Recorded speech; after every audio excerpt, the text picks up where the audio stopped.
Well, we good? We're good. We're good. Okay. Hello, everybody. Welcome to the stream. My mouse isn't moving. This damn. Testing. Is it picking up my mic? Hello. Ah, I think it is now. Hello. No, it's just not picking up my mouth. All right. Anyway, hello everybody. This is a very special stream that I've been wanting to do for a while now. And yeah, this is Xenoblade Chronicles X, otherwise known as Xenoblade Cross in Japan. And it is one of my favorite games of all time.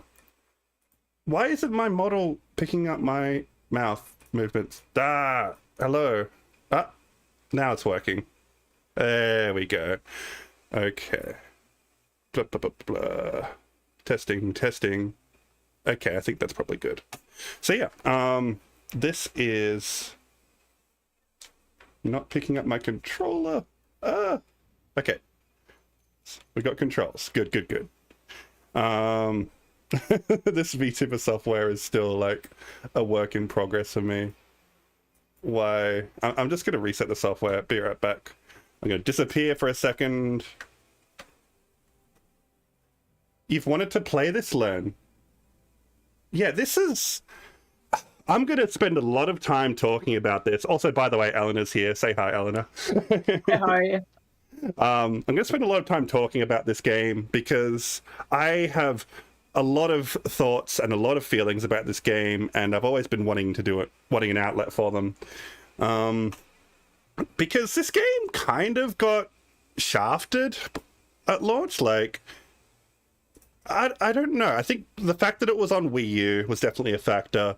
But I also feel like a lot of people didn't give this game a fair shake and were kind of disappointed because it's quite different to the first Xenoblade game. Okay, it's picking up my hands now. Yay. And it's not Xenoblade, but it's also one of my favorite games of all time. Like I said in the title, this is my favorite game, and I don't know, that's at least somewhat true. When I saw the trailer for this game, I kind of had a moment of, oh my god, this is amazing. Like, I'm so excited to play this. And I actually played it, and I loved it even more. Like, it actually lived up to the hype. And I really can't overstate how hyped I was for this game. And yet I see people online that will play this game, and they just don't really engage with it. Like, they just dismiss it as like, oh, it's a really... I'm trying to think of the words they use. I think a lot of people complain about the story. They think it has, compared to the first Xenoblade, it has a very disappointing story. They didn't attach to the characters as much. And they found the gameplay too complicated, too hard to get into. Then saying, like, I've played a good chunk of the original Xenoblade Chronicles, but I've yet to be disappointed by a Xeno title. Look, like, I really want to emphasize that this isn't your mama's or your papa's Xenoblade. It's definitely its own thing. But if you go into it with that expectation, you may end up finding one of the best games, one of the best RPGs, period. But it's very different in that it's like, it's more of an open world JRPG, where it's not really like stuck to the same sort of linear progression that a normal JRPG or Xenoblade game has, where you're going from point A to point P, there's a strict story progression, and you just kind of go through the motions. No, because Xenoblade X, it does have a main story, and there are chapters, but that's kind of just a thing that the game intersperses throughout the rest of the game. You know, I would consider the story to be like 5% of Xenoblade X. The rest is you are stuck on a different planet, and you are just vibing. You're just like customizing your characters. You're building relationships with the different player characters. You're doing affinity missions with them. You know, it's a thing that they took from the first Xenoblade, where you basically build up relationships with all the player characters and learn about them. And they all have their own story arcs. And the thing is, apart from Lynn and Elma, this is Lynn here, and Elma's the one I'm controlling right now. That girl there is my player character, which is funny. You can actually play as the other characters as well, which is really cool. But like, apart from Lynn and Alma, none of the other characters are essential to the story. Like, they'll appear in the story, but you can totally ignore ever interacting with them. They're just kind of optional player characters. But that doesn't mean they don't have depth, because every character in this game has their own story arc, and you can kind of learn more about them by doing affinity missions. And you'll find that they're actually pretty well developed characters. And I feel like that's a criticism people gave this game quite unfairly, is that the characters aren't developed. And I just don't think that's true. It's just, they're easy to miss. And if you don't put the time in to get to know the characters and do their affinity missions, then obviously you will probably not get much out of it. That's what I kind of mean to say, is like, if you play Xenoblade X like a normal Xenoblade game, you're probably not going to get much out of it. But if you treat it as like a sandbox for experimenting with the different game mechanics and economy and customization and all the side quests on offer, because like side quests are a huge deal in this game, and basically each side quest kind of expands the world and the story a little bit. Like, just for example, Xenoblade X sees the return of the affinity chart from the first Xenoblade game. How do I zoom out? And this will show every single character in the world, and there's like well over 100 of them. So this gets really full in the late game. Just a crazy web of relationships, and each mission is gonna not only build this relationship chart, it's also going to introduce new characters to the story, because what a big theme of Xenoblade X is, the whole idea is that humanity has escaped Earth because Earth was caught in a destructive war between two alien species and blew up as a result, and the remnants of humanity escaped on an arc ship, or multiple arc ships. We're just one of them. And we ended up on this planet Mirror. But what's strange is we keep finding other alien races are also getting stranded on this planet. It's like there's some strange property about the planet that's causing different alien species to all end up here. And so what we end up is with a clash where all these different races are coming together on this planet. Some are hostile, some are friendly. And as we do the side missions, we are actually introducing these alien races to the city of New Los Angeles. And so the population grows, more content becomes available, and you end up learning about these alien races. And each alien race is like its own thing. They're all super interesting. Like, I feel like this game would really appeal to fans of classic sci-fi, especially stuff like Star Trek, because it basically every mission, every little bit of story content is dealing with some sort of philosophical sci-fi quandary. Like, for example, there's a species of alien in this game where they reproduce through mitosis, like basically splitting in two, and that has very interesting philosophical complications that the game will actually go into, because you have to like care for these aliens that are at the end of their life cycle, and they're like, oh, I'm about to pass to the next stage of my existence, which is splitting in two. And for them, it's kind of like a death, because their current self is disappearing and being replaced by two new beings. But it's also quite different to the human concept of death, so like it's very like interesting how the story handles it. And but yeah, I'm gonna stop rambling now. We're gonna actually get into some story content. So I'm up to chapter 4. I basically like completed the prologue off stream, so we're starting to get into the actual game proper. Also, this is like a part of the game which is very often criticized, and I can't really disagree. They keep doing this gag of we're gonna cook Tatsu because he looks like a potato and we hate him. which is kind of funny the first time, but they do this like every chapter and it gets a bit old. They don't know how to let a joke die. Oh, they're gonna cook Tatsu. No, I'm not a chicken. And they do this every time. It's not very funny. I don't know. I guess it's just a bit of comic relief because the story can get really heavy at points.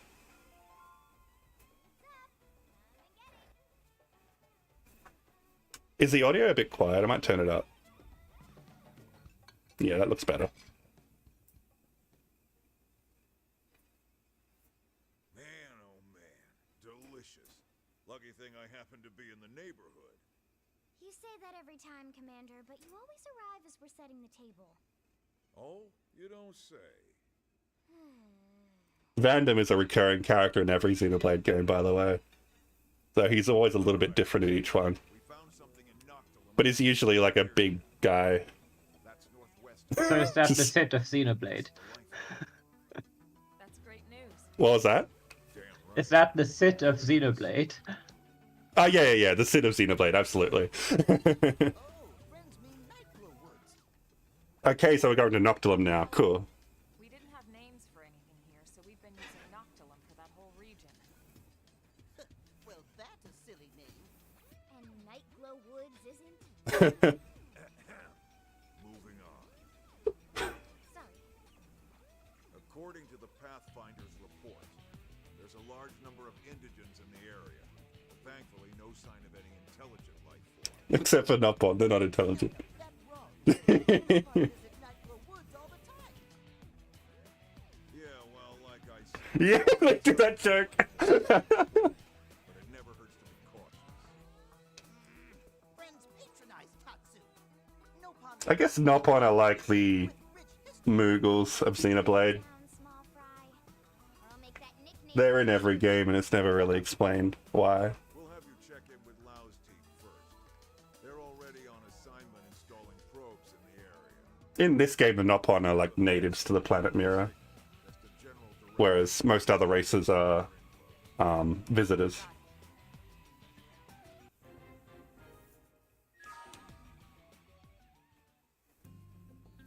Okay, so we're gonna meet Lau, so that's another character that will eventually become playable. So, what's really cool about this game is, well, one thing that's really cool about it is the entire world is basically one loading screen. It's completely open. The only loading screen is this blade barracks here. Apart from this, you can go jump out and explore the world as much as you like. So right now we're in ULA, which is the main city of the game. Well, the only city really. It's a, alien planet, so there aren't really any cities around. The closest thing to civilization is some enemy bases that have been placed around, and also the Nopon village, but it's pretty bare bones. So I think this is a side mission. Could be dangerous, living alive, which is a secret. Big brass code. Go kill them all, grunt.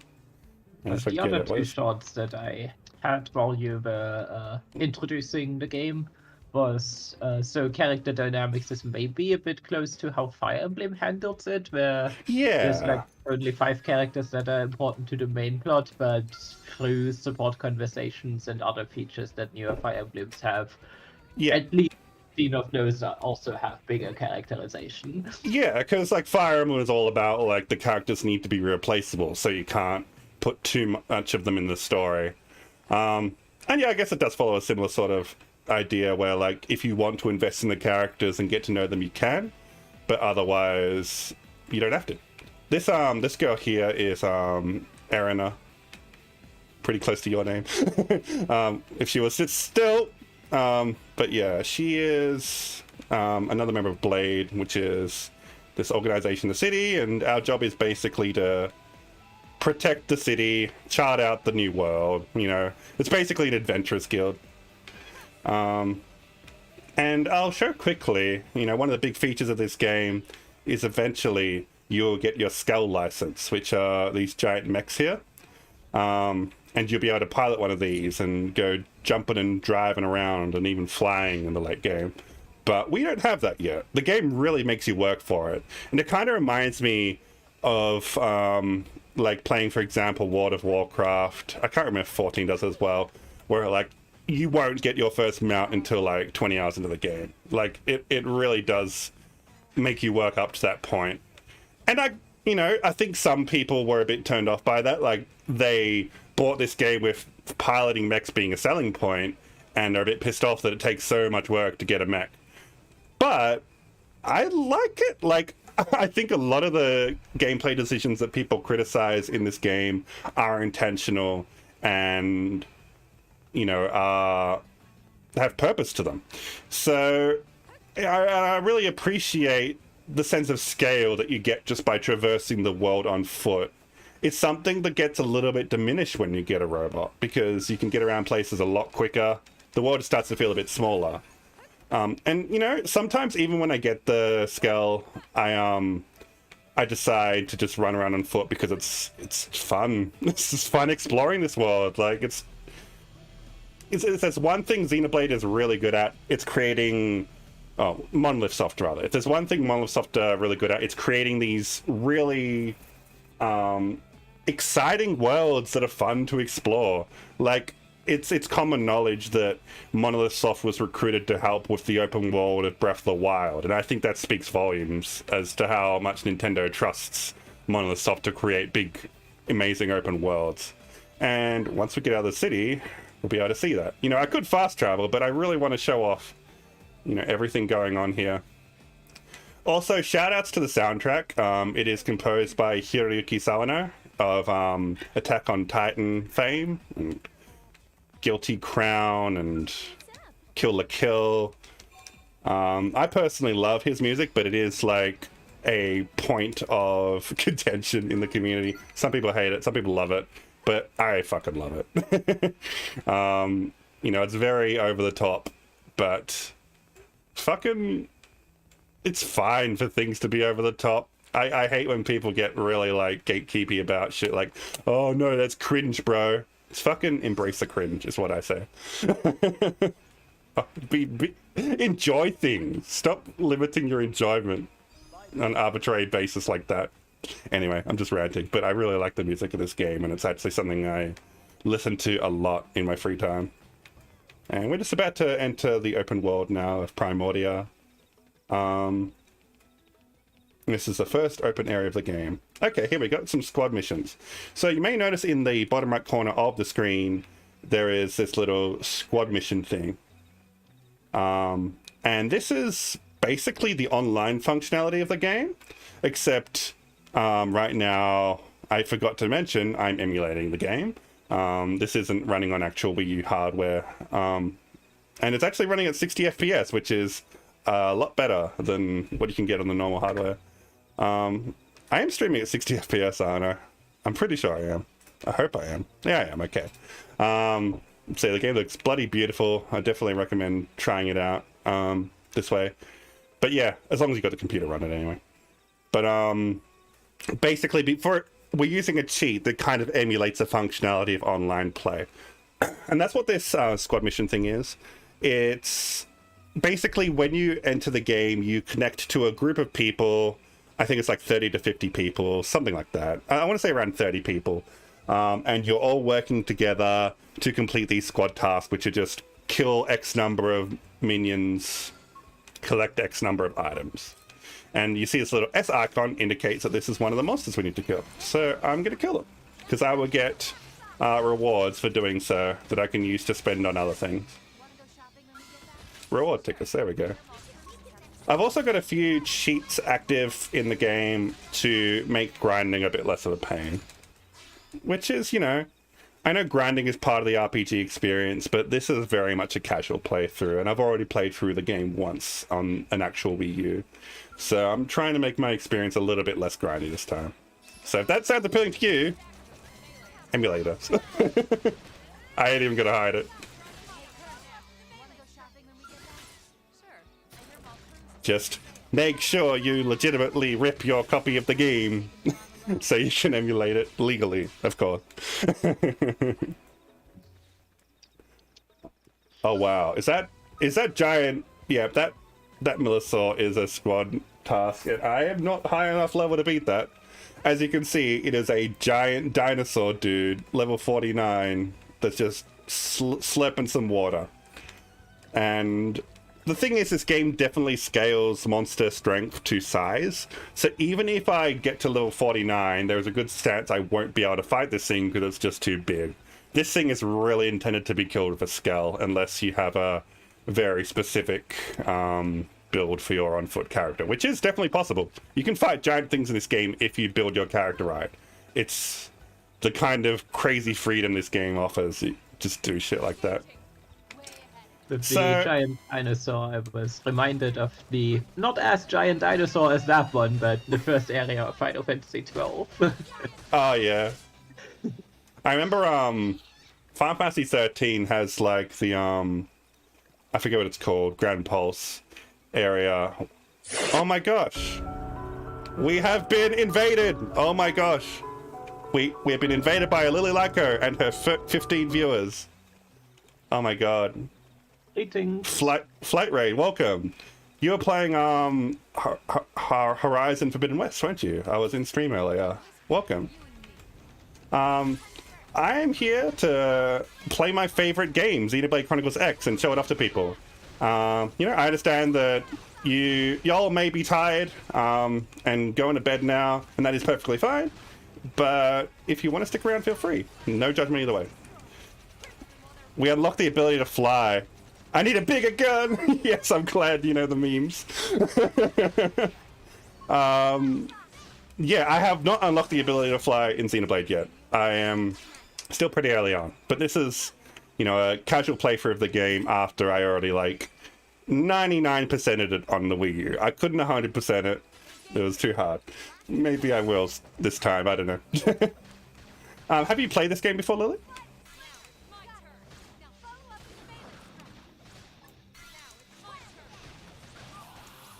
Oh, I failed. Sliding Slinger!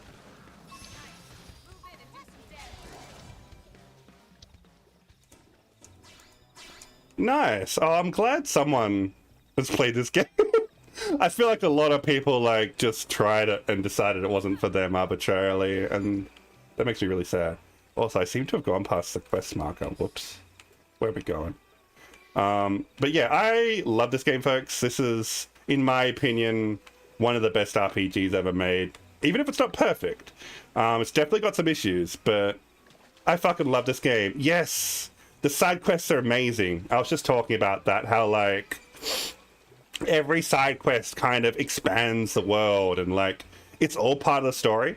You know, you can just play the main story and you will probably get a very bare bones experience, but if you actually go through the trouble to try the side quests and meet all the different alien races and characters, you get so much out of this game. It's like a banquet of RPG. Okay, we're going to a cave, I guess. This is not the main story quest, is it? This is a side quest I've ended up on. Yeah, this is definitely a side quest. It's a bunch of young ones in the cave. Secure mankind's safety no matter the target. We are doing a colonialism here. But you're the one who has to live with it, so I'm going to leave it up to you over or not. Well, thanks, buddy. Jeez. Are we going to kill the innocent piggies? We haven't eaten Tatsu yet, no. Yeah, I have to. Alright, I thought maybe the game would give me a choice, like, oh, do we kill the innocent piggies or not? Apparently we just have to. Alright, let's go, guns blazing.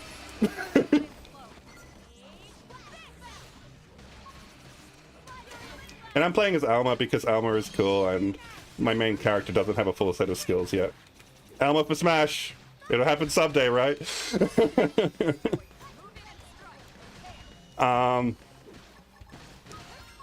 Yeah, like... I remember the name Alma from. What's that? I believe that's one of the main characters, maybe? I never actually played the game itself. Final Fantasy Tactics? Okay. I haven't played Tactics. Yeah, I haven't either, but I've recently, somewhat recently that is, done the Evil Eye Slate series in 14, which is big Final Fantasy Tactics reference. Right, yeah. Yeah, I mean, I really hope I can help spread the love of this game and awareness of it a bit, because it doesn't look like Nintendo's or Microsoft are doing much work to port it. And I hope that changes. You know, my current conspiracy theory is that Xenoblade Chronicles 3 is going to connect to Xenoblade Chronicles X by the end. I really hope they pull something like that, because, you know, this game is completely independent from the main Xenoblade series. Oh, Mama's here! Yeah, I thought that would happen.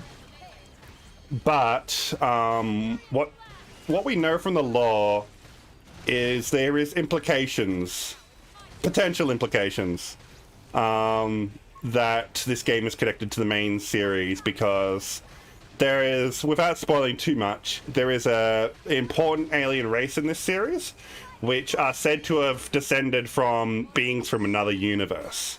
And if you know anything about the Xenoblade Chronicles mainline games, like alternate universes and stuff is a big thing. So like that really suggests to me that we're dealing with a connection.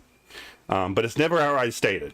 And so I would love for Xenoblade Chronicles 3 to like dig a little bit more into that and give us some like conclusive hints or conclusive evidence, or just like much more strong hinting that that is indeed the case. And then they could finally release a sequel to Xenoblade Chronicles X, because one thing, the worst part of this game is that it doesn't end. The story just kind of ends at a cliffhanger and leaves it there for a sequel to pick up. Basically, this game introduces a massive universe and we don't know the half of what's going on. And I really want to learn more, because I fucking love this universe they've crafted. That's a level 33 monster. I can't fight that. Anyway, we are going to hand in this side quest real quick. I've also noticed, thanks to you talking about this game just a bit, your Stellaris faction, society, civilization. What do you even call a Stellaris? Yeah, I think it's Empire. This one, isn't it? yeah, it is. I named a lot of custom races off of races from this game. For example, the Manon Technocracy in our Stellaris game is based on this. It's a race we haven't met yet, but we will later. They're pretty important. And the Ganglion Coalition is a faction in Xenoblade X. They're like basically the main antagonists of this game. Yeah, so I fucking like, I really like the races, the spacefaring civilizations in this game. And so the first thing I did in Stellaris was add them. Because they all have their different societies and customs, and yeah. A big theme of this game is just like finding common ground between different alien species and, you know, the cultural clashing of them. I am not at all paying attention to this, but this is Mia. She is a character with a lot of side quests, and funny fact, if you do them all, you can unlock her as a playable character. She's like a secret playable character. And she doesn't have any dialogue, right? She's just an NPC without voice lines. Sorry, voice lines is what I meant to say. But when you unlock her as a character, she gets voice lines. It's like really weird. They only give her a voice in battle.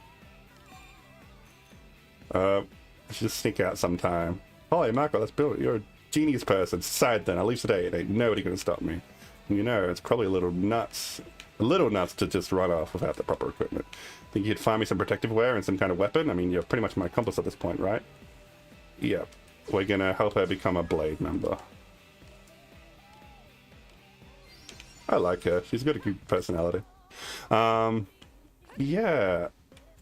Freaking Xenoblade X is a good game, and I hope I can demonstrate that a little bit. Maybe we should go to the shop, because I can show off how like equipment and stuff in this game works. If I can get down. Where is it? Oh, we're at the hangar here. Grab some gossip. Unbelievable. Where is the Main shops. Can I go through this? No. Do I go around? How's it work? I forget. I can't jump high enough. I can jump high, but not high enough. Also, I've got a cheat that makes me run fast than usual, which is nice. Is this the right way? No, this is the residential area. I'm like refamiliarizing myself with this terrain. Is that elevator here, I think? Yeah. Here we go. That's like getting lost in Order on your first day of FF14. Yeah. It's a pretty big city. It's cool. So it's a residential area down there. Lots of side quests you can do.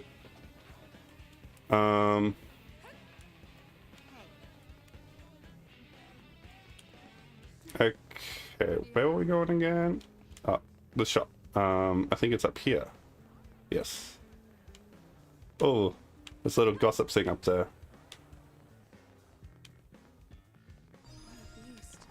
So like, you kind of like run past those yellow icons and you'll find little speech bubbles of people talking about things. And that's how you can learn about like information in the world. Because like, if you look, it's kind of a bit hard to see. I might have to maximize it. But right above my avatar, you'll see the Wii U gamepad screen. And it's got this map on it, which is filled with all these hexes. And let me see if I can't maximize that real quick.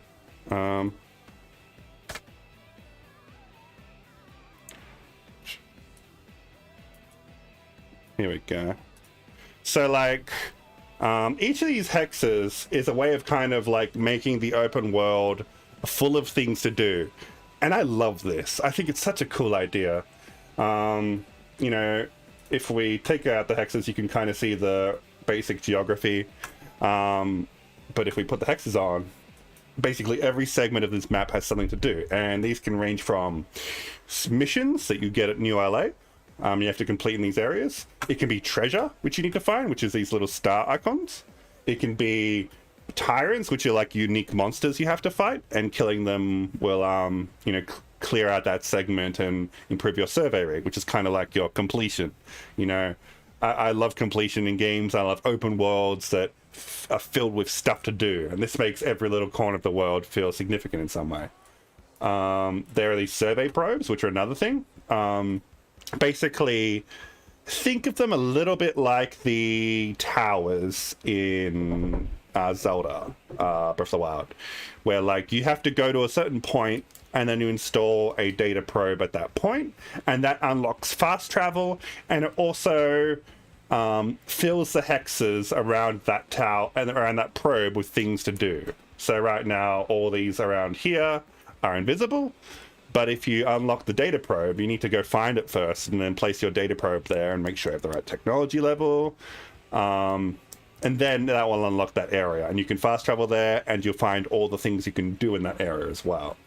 Additionally, there's also mining probes, which you can install on these probe points. And research probes and different kinds of probes. And this is kind of how you get passive income. You know, there's different resources you can get. You can get money, and you can get moranium, which is a type of ore in this planet that can be used to craft things and build things and buy things and spend on research and development for new products in the shop. And it's got kind of like a little mini game here where you need to try and chain up as many probes of the same type as you can through these lines. And you can only do this by filling out the map, placing out the data probes in the world, and then making sure you actually have the specific probes you need to place down here, and try and connect them all up to build as high a combo as you can so you can maximize your income. It's fun. It really it really does a little bit extra to incentivize exploration of the world and makes the world feel a lot more what's the word I'm looking for? Gamified. It gamifies exploration and all that. And I love stuff like this. It reminds me a little bit of how Black Desert Online handles its open world, by you unlock different points and then you can start recruiting people to do farming and stuff. It's like a more slimmed down version of that. It's like you got a little it almost turns like into a little like management mobile game in your pocket, in your Wii U gamepad. Yeah, it's fun. So that's another little thing. So yeah, this game is full of shit to do, and this is just one area. You know, there's 5 different continents in the game, all with different things to do. And you know, if you are the kind of person that likes exploring worlds, likes collecting things, likes completing things, if you're like a kid that likes fucking Banjo-Kazooie, I don't know, like collectathons, maybe this will tickle that part of your brain, because it does for me. Even though it's a very different kind of game than those, but you kind of get what I'm saying, I hope. Whereas New LA is filled with missions, and that's where you get all your missions to do things out in the open world, and they can range from fetch quests to kill quests to exploration and more story-based stuff too. The one that people love to talk about is there's one mission set where there's a terrorist in New LA who's planting bombs that look like toy lobsters, and you have to fucking save the city from the toy lobsters. It's just weird shit.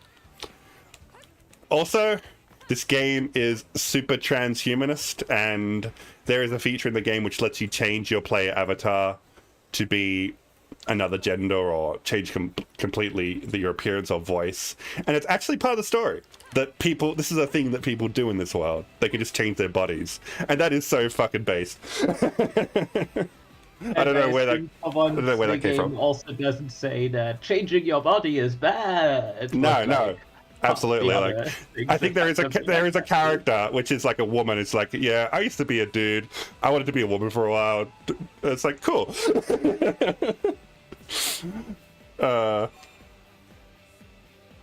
Xenoblade is all about the abolition of gender.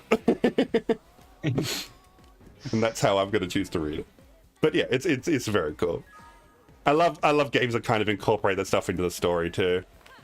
And I would go into more about that, but it's a little bit of spoiler territory, so I won't elaborate too much. But yeah, this game has a really interesting story, and I don't want people to get the wrong idea just because it's not a Xenoblade kind of story. There is so much interesting stuff going on. By the way, you might want to reduce the size of the Wii U gamepad again. Oh, sorry. Yeah. Thank you. I got distracted. Thank you for the heads up. Woo. Slot that in there. There we go. But yeah, sorry, you didn't miss much. I'm just kind of jumping around. We're gonna go to the shop, that's right. So I think it's this one. What do I need to buy specifically? Combat bodywear. Does it matter what I buy? No, I'm gonna check that quest description. I'm a little bit confused. It's very vague. Combat bodywear. Maybe that's just a type of. Maybe that's an item. Combat bodywear. So it's like torso. Combat bodywear. There we go. Also, I may have cheated and given myself too much money, and I kind of feel bad about it. So, I don't know. Maybe I should just, like, waste all my money on really expensive armor to get rid of my money. Like, armor I can't even use yet. I don't know. That's like 400,000. I've got, like, 9 million. Yeah, maybe that'll go down quicker than I think. When you get to endgame in this, you kind of end up with unlimited money anyway, and it ends up becoming an irrelevant resource, but it's not the only resource that matters in this game. I really want to emphasize that. Oh, it's raining. I love the environment effects in this game. Some of them get really cool. I'm so scatterbrained right now. I don't know what I'm trying to introduce. All right, let's talk about gear. So, like, this game has a really robust character customization thing where, like, so I take my character. There's different weapons which will correspond to different classes. Each weapon has its own associated arts that come with it, and you will need to level up your individual classes to unlock, you know, the ability to use different weapons, and it's a whole thing. But yeah, like every piece of armor you've got will have different stats.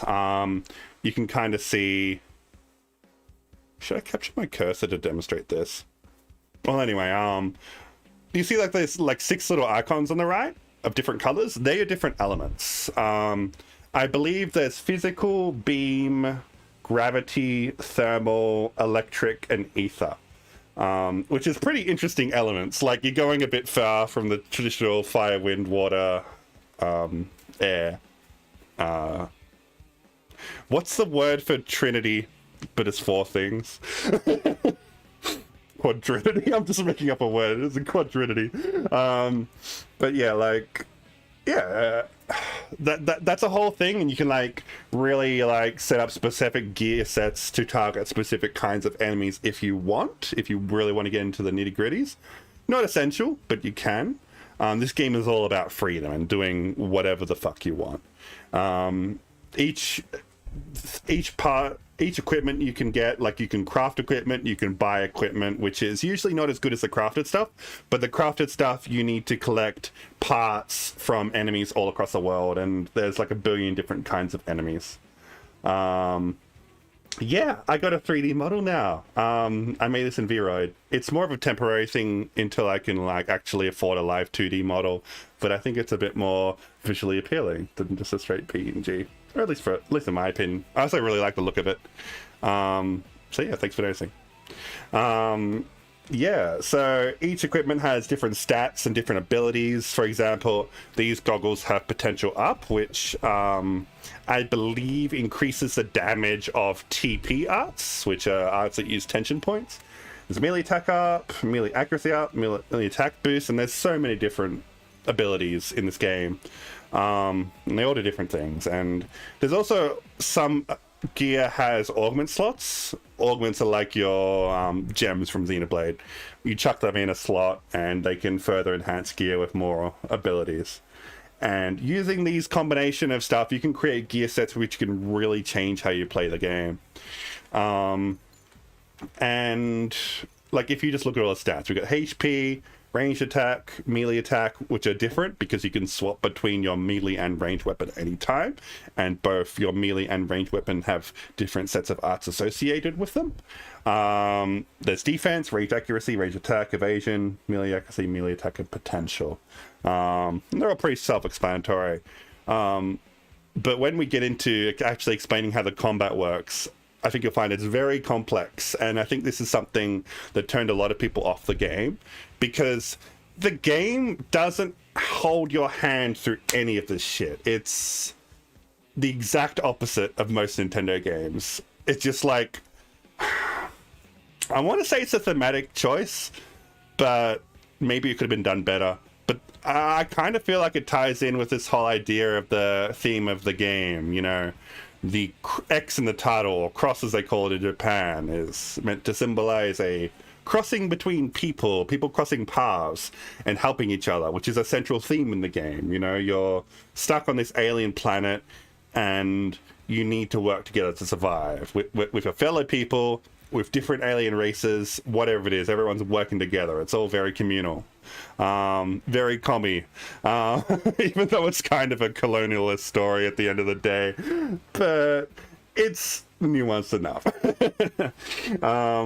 Like, I actually like that they actually have moments of introspection where they're like, man, killing native life just to survive kind of sucks, actually, but also we need to survive, so yeah. Anyway, yeah, so what was I gonna say? I keep getting like sidetracked. Oh, what was I saying, Eleanor? Oh, I got super sidetracked. We're talking about, oh yeah, the theming of the game being like working together and stuff. And so my personal pet theory of what they were going for with this game is to set up a game which is a little bit cryptic, but encourages people to use social media and like networking with other players to figure out the more cryptic and arcane parts of the game and convey that information to each other socially and really try and build a community around this game. One of my theories is that this game was actually penned to be an MMO at some point, but it kind of ended up not being that by the end product. And I don't have any conclusive proof for that. But you play this game, and it's just really got the vibe of an MMO. Interestingly enough, if we go back to the earliest trailers of the game, it actually shows people walking around in the open world in multiplayer. Like, it'll say, I think it said like player 1, player 2, or something like that in the list of characters in the party. And everyone was like, oh my god, it's going to be like a full co-op game. And in the end, it didn't end up being that. There is co-op, there is an online co-op mode, but it's strictly limited to special missions. You can't, like, roam the open world in co-op. Which, you know, would have been cool. Maybe that's something a sequel could do. But even so, it's just a theory of mine. I still freaking love this game, even if it didn't end up going in that direction. But anyway, like, what I was saying is, like, yeah, it's kind of like, I feel like the game was kind of made to be cryptic to encourage people to share information. You know, there's even, like, chat rooms in this game when you connect to people online, and you can send and exchange messages, and that's actually how I learned some stuff playing this game.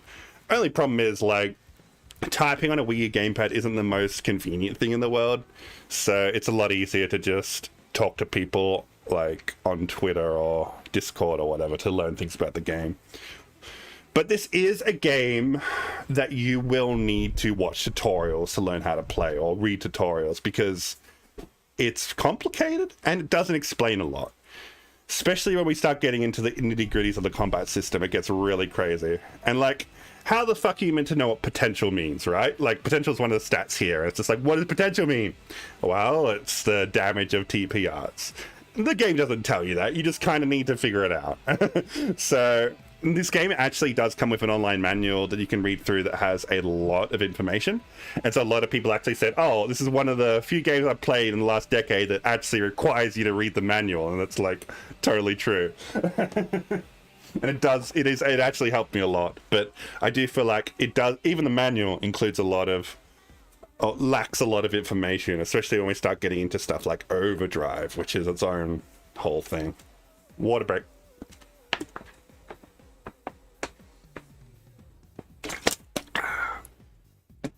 Stay hydrated, kids. All right.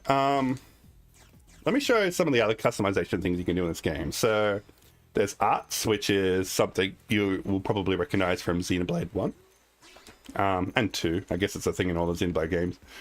Arts in this game are tied to classes, which a cool thing of this game is your player avatar is completely your own creation. You can make them whatever the fuck you want. You can make them whatever class. They can be DPS, they can be a tank, they can be support, they can be a healer, they can be whatever. And this system here kind of lets you progress through that. So each class, you start out as Drifter, which is tied to assault, rifle, and knife, and then you get 3 choices. I've got a Commando, which gets me dual guns and dual swords. What you will notice, though, is every tertiary player character, like that's not your avatar, has a set class, and you can't change that class. So there's a huge number of player characters in this game. I want to look up the exact number, because it's huge. It's like getting close to Chrono Cross levels. Let me Google that real quick. Cross only has like 40 something characters, so if there's Only 100, there's more. Only 40. No. It's, wow, Suikoden is 100s? That's crazy. Yeah, I believe. I think every single one has exactly 108 characters. They really like that one specific number. No, it's not that many. I can't find it. Recruitable characters. TV tropes. Maybe will tell me. 1, 2, 3, 4, 5, 6, 7, 8, 9, 10, 11. Is that all of them? No. I feel like there's more than that. There's definitely more than that. Damn it, TV tropes didn't help me. Anyway, the number is somewhere around 18, 20, something like that. And each character corresponds to a different specific class in the game. So if you want a different party composition, you just change out your party members. Kind of like the other Xenoblade games, but a lot more versatility in the variety of different classes that are available. And at the moment, I'm trying to go for Full Metal Jaguar, which happens to be Elma's class. It's one of the most overpowered classes in the game. And I'm very familiar with it, so that's why I'm going for it. But I'm going to experiment too. But I think one thing that's really cool is once you fully max out a class tree, you gain access to those class abilities permanently for other classes. I think that's how it works. If someone is more informed on that, correct me on the specifics, but that's a basic idea. So the game really encourages you to swap your class once you've mastered one, so you can take those abilities you've gained with you to another class. I think arts are still tied to specific weapons, so that's important. But the skills you get, which are like passive buffs, I'm pretty sure they stay with you. I think that's how it works. So at the moment I've unlocked some more skills. What's this? Third Eye. Boosts tension points by 20 when using a ranged art. Doubles that if you have an aura active. See, that could be good, but 20 isn't very much. The max TP is 3000, so TP is really, really important in this game. You want abilities and skills which can really max out your TP as quickly as possible, because that's how you start getting into overdrive. Also, oh no. I'm just like looking at my model really closely, and I think my hair is clipping into my eye. Oh, that's not good. I shouldn't have pointed it out. People aren't going to unsee it now.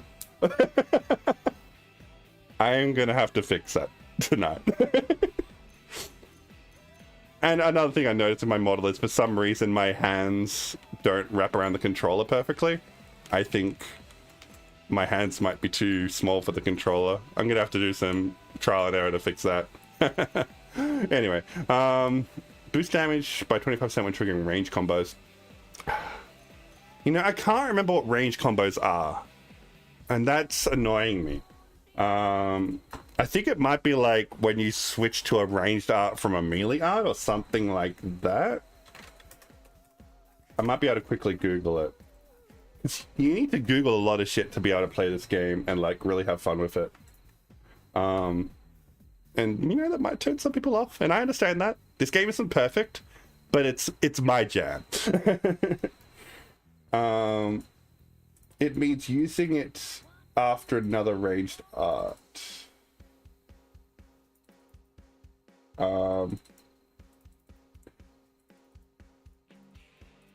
Okay.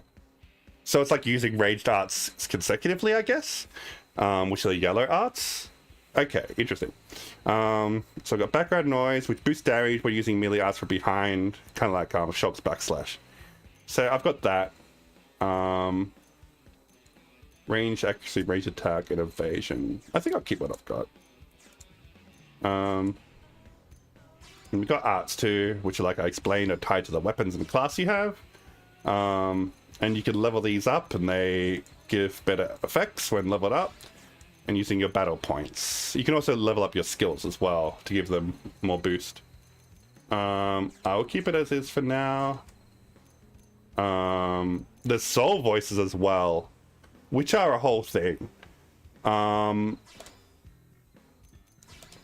do I explain this? So basically, this is a very important part of the gameplay battle mechanics of this game. We're basically like, if you've played Final Fantasy 12, you remember gambits, Eleanor? So yes. Like how, like, you know, you'll be doing something and then it'll have a automatic trigger which will cause the characters to act in a certain way. That's the basic gist of it, right? Yep. So this is kind of like that. Basically, there's all these different conditions that can trigger in battle, which will cause your character to call out something to their party members. It's very anime, very JRPG, but it's actually a gameplay mechanic. So, like, for example, if I draw a melee weapon to start a battle, which is this trigger here, we can then choose between one of three effects. We can say we have to take them on, start with melee, which gives everyone plus 100% melee damage, or we can do it so it inflicts stagger on the enemy, or we can get tension points. But the way this works is basically it's kind of a call and response sort of thing where one of your NPC party members will need to respond to your call with a response by triggering a specific art. So for this one, I draw a melee weapon to start a battle, and for each of these dialogue options, they have to use a melee art. And if they do it within the 5-second or so window, then it triggers the soul voice and we get the buff. And soul voice also double as your main method of healing in this game, which is kind of weird, but it kind of like creates a battle system which is really about momentum. You know, there are like classes that do a little bit of healing, but nothing on the level of Sharla from Xenoblade. Healing is primarily going to come through the momentum of continuing to push the battle forward and trigger these effects and get them to fire off. So you need to like kind of balance your soul voices. You can customize them however you want. Like you can even, what did I change that to? I think it was that one. You can change the triggers to whatever you want, or at least some of them. Wait, can I? What's going on? Oh, it's the bottom one, the custom ones. That's what you can customize. So these bottom ones, the 4 down the bottom for your character, you can customize them. So there's all sorts of triggers we can use. We can use character evades 3 consecutive enemy attacks. This is going to be really powerful if you have an evasion-based build, for example. Character lands 3 consecutive critical hits if you have a build based on crits. Character witnesses a change in weather during combat. That's really interesting. I like that. The weather's getting funky, but we can prep for it. So you can get a weather immunity buff, because weather is also a gameplay feature in this game. Like you could get a fucking spore storm in Silverland, for example, which is gonna like have some debuffs on your characters because there's pollen everywhere, or spores. And this buff. Get a mushroom character where it's a buff. I don't know. I don't know. There are other alien races that you can recruit as playable characters. I don't know. That's a very interesting question. I'm not sure. Character sprints for 3 or more seconds. That's silly. So what's that? Gain terrain immunity. Because like that might be able to let you run through lava. That's so interesting. Or like poison stuff. Gain invincibility. Initial effect, stasis. What else is there? This is like so interesting to look at. Character gets healed or buffed by a male ally or a female ally. Okay, so you could like, if you want to just have a fucking girl squad, this would be a good thing to have. Character gets attacks with an art while below 30% health. Attacks an enemy from above or below. Oh, I think it's just above. So if you have the high ground, you can have the high ground, Anakin, and get more power. Topple, stun, sleep. Character use a spell to bind an enemy. Okay, yeah. Appendage of a character's spell is destroyed. Character's spell is destroyed and removed from combat, so you can have a buff to account for that as well. That's cool. Field of character scale falls below 30%. Okay. I'm going to leave it for now. But yeah, this is a whole thing, and you can fully customize it for your player character. I think for other characters, it is set in stone. You can't customize it.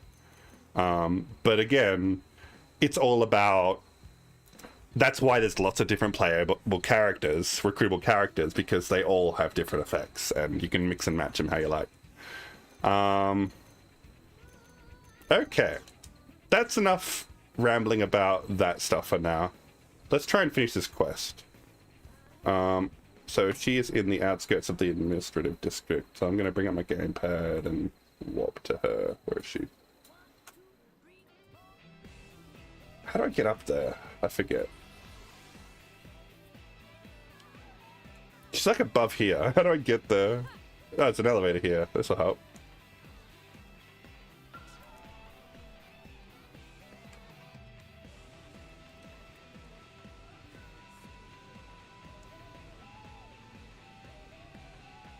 Where is it? This way. Jump! Yes. Is it here? No, it's down there, is it? Where is she? Oh, don't tell me she's up there. She is. Okay, can I jump? No. Oh, no. Up here, up here. Ah, there we go. Yeah. Hey,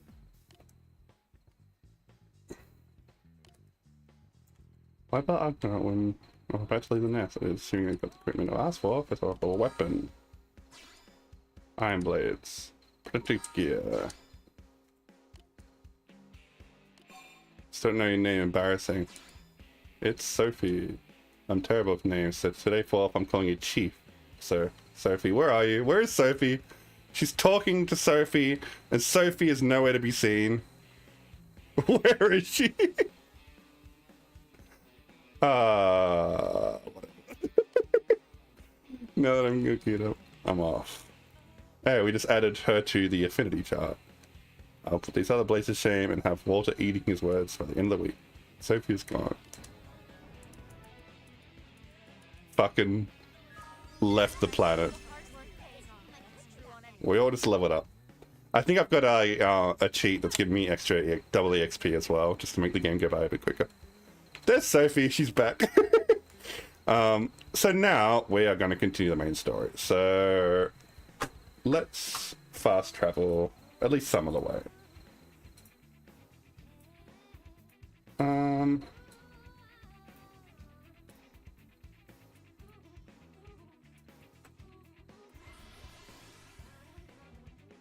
Maybe we can try and find some more data probes. I was trying to have a look for them last night and I was having some trouble, so maybe we can find one. Do some exploration. I also got a mod that makes collecting these little collectible items a lot easier. I don't know if that's too much cheating or not. I haven't decided yet. But it makes my life a lot easier. Alright, so there should be a data probe point somewhere around here. I'm gonna pull out the aerial cam. Which I can't help but wonder if this feature was like inspired. Now, which came first? Did this come first or Super Mario 3D World? Because I think that's when the Mario games started using these like aerial cameras. Which came first? I really want to know because it's a very similar feature. Anyway, we're looking for like a red beacon of light. I don't see one.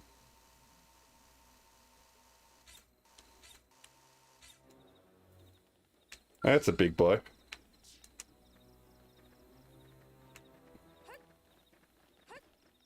It could be underground, it could be in a cave, it'd be very tricky to find these sometimes.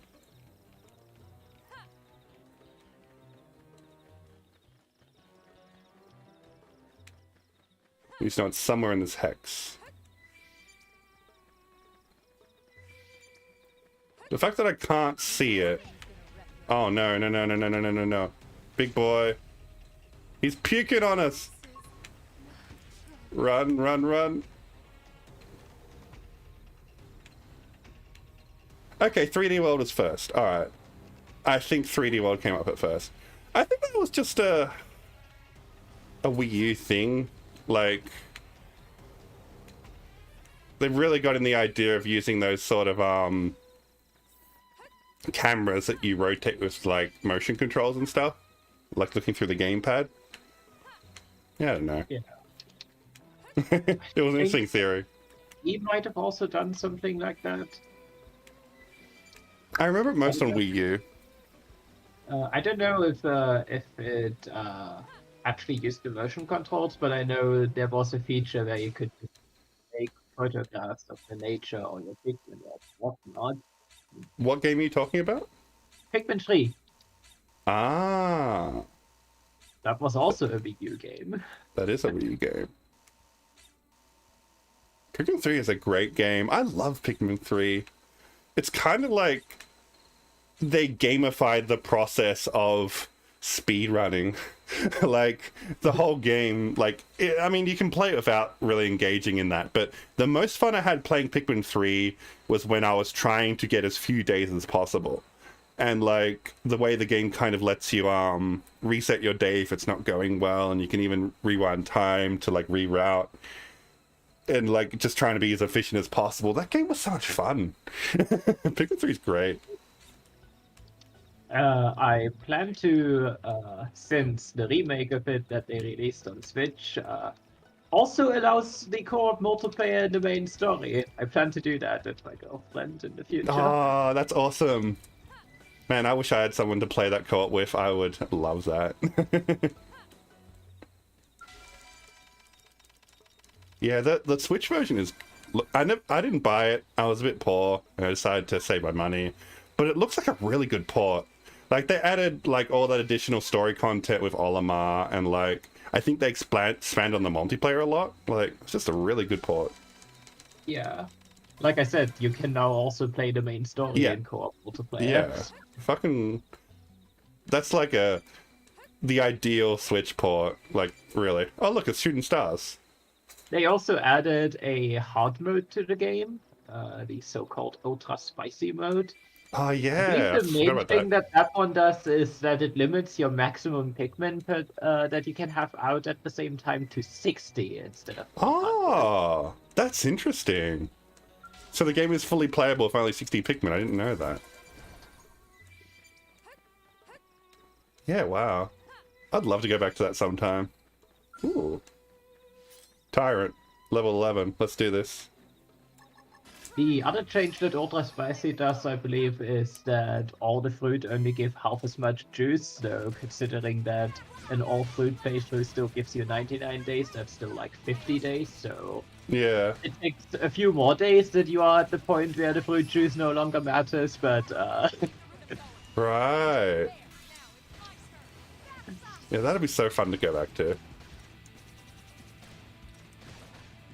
Such a pretty game too. What a great game to show off what the Wii U was capable of.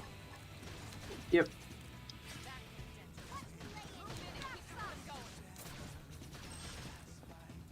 That's also really the interesting thing about Pikmin 3's camera feature, because there's no gameplay reason to make photographs or whatnot, but it's just, hey, you can use the camera to just look at the pretty nature that we made. Yeah, yeah.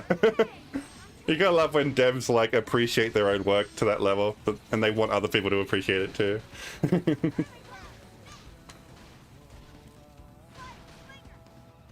I think this Xenoblade X is another really good example of how pretty games can be on Wii U. And look, it only looks prettier with 60 FPS and all the bells and whistles, but I guess it's another proof that we really need a Switch port of this game. Something on a little bit better hardware, because this game fucking pops. Oh, that was a mission. I didn't even know that. Sweet. So I kind of want to talk a little bit more about the combat when we get into another battle. Maybe something a bit stronger.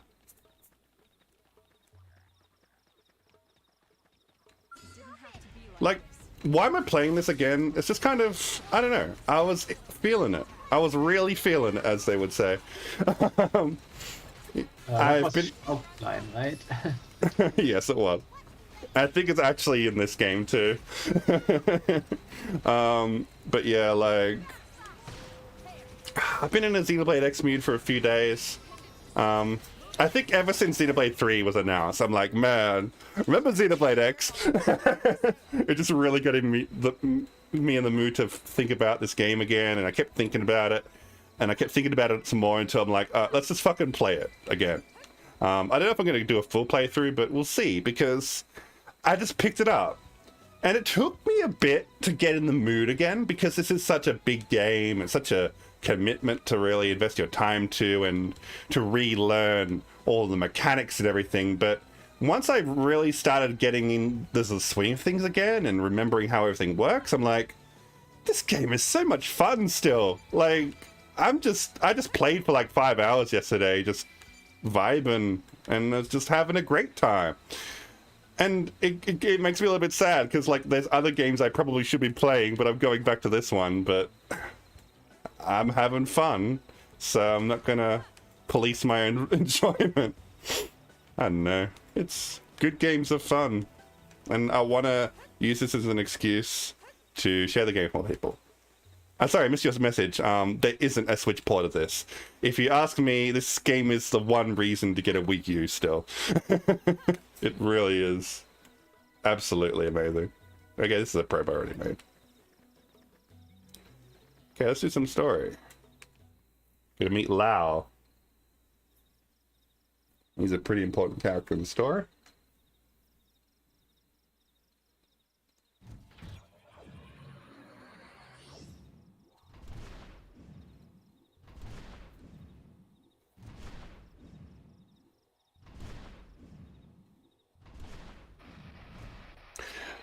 By the way, in the Japanese version, they're not called skulls, they're called dolls.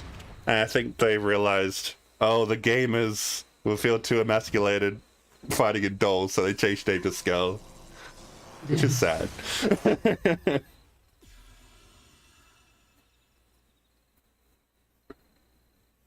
I hope this gets a port soon. Because I hope it gets a sequel. Like, they should make a package where you get Xenoblade X 1 and 2, like, in the same game or something like that. That'd be so cool. Kind of like they did with Bayonetta 2. Wow, it's been a while. It has. Are you going to introduce me to your friends? Where's Danny and Boris? These are my new team members. As for Danny and Boris, Are they dead? we had a bad run-in with a Yeah. powerful indigent. Rip. They didn't make it. Poor Elma. She like loses all of her comrades except for me, I guess. And Us. what's up with this onion thing? Using it for rations or something? Tatsu not onion or ration. Tatsu is Nopon, brave and distinguished people with long history on Mira. It talks. Where'd you find this thing? Rescue. He was about to become lunch for some crone, these hostile Xenos we ran into. He's agreed to serve as our guide here. Oh, okay. And you? What's your story? Are you really as young as you look? Sure am. 13 years old inside and out. I'm Lin Li Ku. Well, hello, Linley Koo. You must be something to be able to make Elma's team at 13. All right. What about you? I'm Lao Huang. I head up Pathfinder Team Belisarda. I know Lao's voice actor. I think it's Crom from Fire Emblem. But they seem capable enough. I chose them I personally. think. I figured. It's a big voice actor. I heard Nelson's whole team got wiped out by some nasty new Xenos. Is that true? Yeah, those prone I mentioned. We're not sure if they're the ones that destroyed Earth, but their tech certainly seemed advanced enough. Really? We better watch our backs. Oh, remember when English voice acting was bad? Right? English voice acting has come so far, seriously. Where? I mean, there's still some bad ones, but I feel on the whole, English dubs are just much higher quality than they used to be. I've heard of it. We bumped into another team and they didn't mention it either. I see. All right. We were hoping your team might have It's a still little kind of funny more to me that probably for some people the main selling point for Disgaea 5, Disgaea 6 is that Song 1 speaks one of the characters. Mind if I tag along? Someone what's one of the characters? In Disgaea 5, Song 1, positive, that name is more familiar to you. fun here. Oh, give me a break. Ah. The rest of my crew can handle the paperwork. We're talking about a piece of the life hold here. I've never even seen one. The silly That's skit way more person important. on Besides, YouTube right now, that did all the card game you might be jokes handling the indigents that get in your way. I and see. other silly RPG jokes and other shenanigans. Oh, I think I know the one you're talking about. Yeah. Making myself engineer. Yep, we've installed probes. Yep. Submarinium. Thanks, Lynn. Okay, so we unlocked Lao as a recruitable character now. He is a partisan eagle. All these classes have like really wild names, and I'm just like, oh, what's that mean again?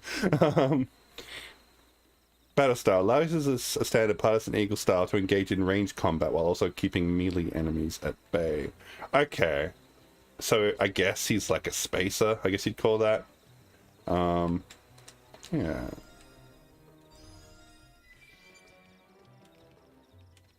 So now we are going into the second region of the game. So like Primordia, as you can see, is all very like, I think of it like prehistoric, fucking, I don't know my archaeology terms, but very ancient world, like dinosaurs and shit. Noctilum is basically a jungle, and it's going to be a lot more claustrophobic, especially on foot, surrounded by all the trees. And it's got really good music, so... Here we go. I love Noctilum. It might be my favorite place in the game.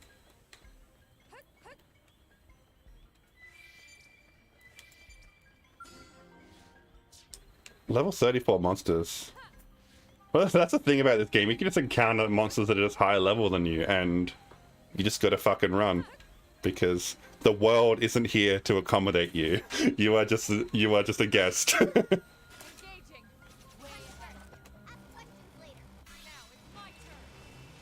So, I'm gonna... So you see like the soul voices pop up whenever there's like a speech bubble, and then like one of your arts will highlight to show that you need to use it. And by clicking that art, we activate the soul voice and we get the buff and we heal up. So the combat system works a little bit similar to Xenoblade 1, where you're like strafing around enemies, like choosing the right position to maximize damage. Like certain arts will have more effectiveness from the side or from the back. Oh, they're dead. Damn, I need a longer fight so I can properly explain all this shit. Let's fight some more of these dudes. What's new to this game is you can target parts of a monster. And that will essentially limit their abilities that they can use. Like, for example, a big monster might have a tail strike, and if you chop off its tail, it loses access to that ability. And it's also for like loot purposes. Yeah, like it is a bit like Monster Hunter. At that point, it is also for loot purposes. Yeah, it's like Monster Hunter, but in like a more of an RPG formula. So you can get special pieces of loot that way, and I think like crippling a monster by targeting a specific body part also has various buffs as well. I think there's even like soul voices which are activated just by crushing a part, stuff like that. What else? So one thing that's different from the other Xenoblade games is flinched. You basically have two different sets of weapons. You got the melee weapons and the gun and the ranged weapons, which you can swap between at any time by pressing X. And if you want to like maximize your auto attack, you can kind of like swap weapons while the other is reloading, like I'm doing right now. But also, probably more relevant is whatever weapon you're attacking with will influence the recharge. Or speed up the cooldown. No, how do I say this? Basically, the cooldown of an art will only go up if you are using the corresponding weapon. So ranged arts will only go up if you're attacking with your gun, and melee arts will only go up if you're attacking with your melee weapon. Though there's like multiple cooldowns, right? So there's a cooldown that is you're waiting for to be able to use a skill again after using it. That's when the skill is dark and unusable. And there's also the secondary cooldown, which is waiting for the green bar around a art to reach all the way around. It's like a second time. And so if that green bar reaches all the way around, the art's efficacy will pretty much double. So it'll be like extra attack for the attack arts, and for the buffs, they'll just last a lot longer.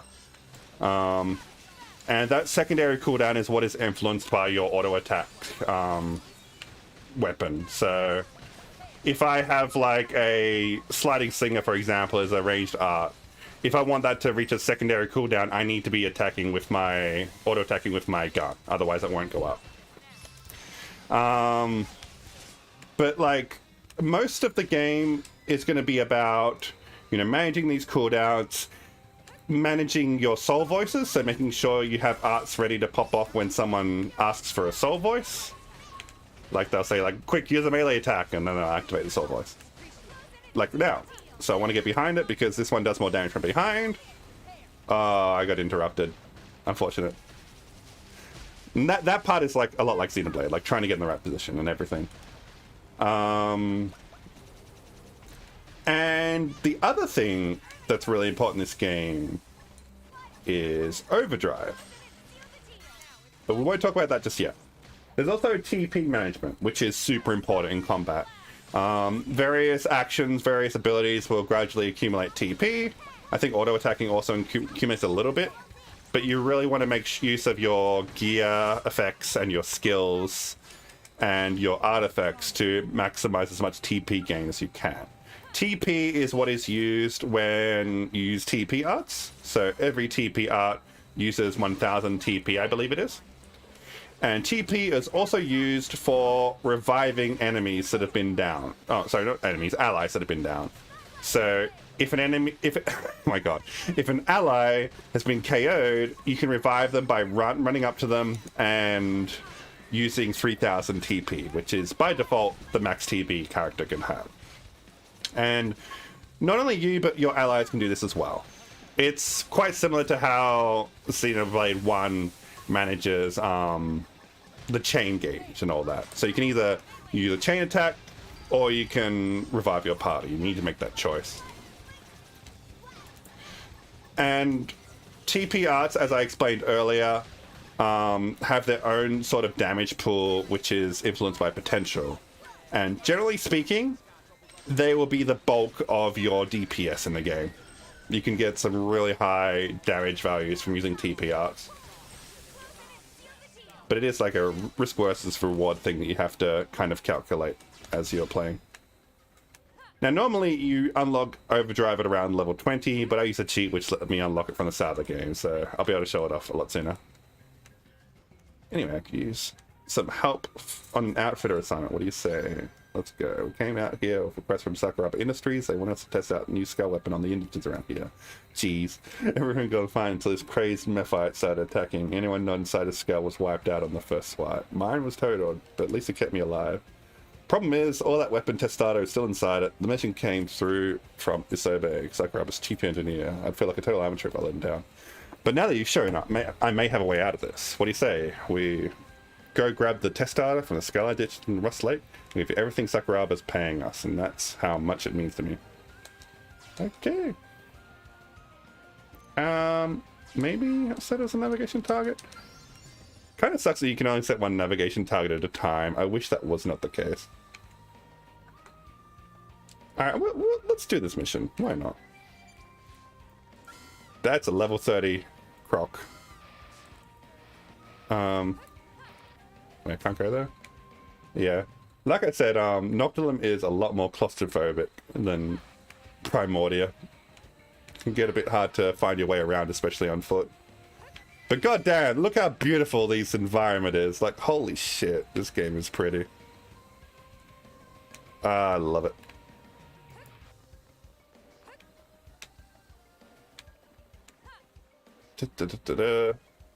Whoa. Also, there's no fall damage in this game, unlike other Xenoblade games, so you're really encouraged to explore to your heart's content. Jump off that cliff if you want to. Which I always appreciate. Cripple them from the side. Oh. So yeah, the different types of arts. Your orange arts are your melee arts. Green arts are buffs. Blue arts are auras, which are like passive effects that last for a good while. And you can only have one aura at a time. Same as the first Xenoblade game. Yellow arts are going to be your ranged arts. And purple are debuffs. Did I say purple yet? Either way. And purple arts can be melee or ranged, I believe.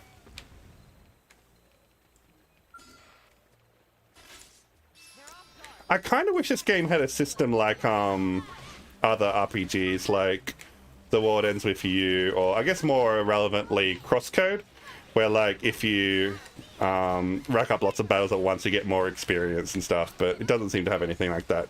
If I was making a Xenoblade X sequel, that's like one thing I would absolutely add to the game. Because like you don't heal properly until you finish a battle. It was always fun for me in crosscode how the different characters react to you going into an S chain. Yeah, it's like, oh my god, stop! You're killing them all. I forgot what's his face? The green hair dude, the grass hair dude, who is always like, "You're cheating! How dare!" Yeah, sorry, I forgot his name too, but yeah. You know who I'm talking about, at least. Yeah. I forgot he might have been the only one that's like actually into the blockchain. Is the only one that what? Sorry, you cut out. That's actually into such a long chain. That's like, oh yeah, let's go. Yeah, yeah. Yeah, he's the hype dude. Whereas, Emily, I think her name was, just like, gets really exhausted. Yep. Stop being a gamer, Leah. Yeah, Crosscode is a fantastic RPG and also one of my favorite games ever, so go play that if you haven't. Still need to play the DLC of that game, actually. Same! I haven't played the DLC yet. I can't call it my favorite game if I haven't done the DLC. I'm such a fake gamer. Jeez. I will definitely be streaming that soon, though. Okay.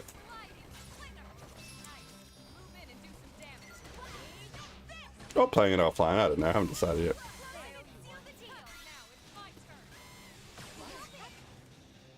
Stop it!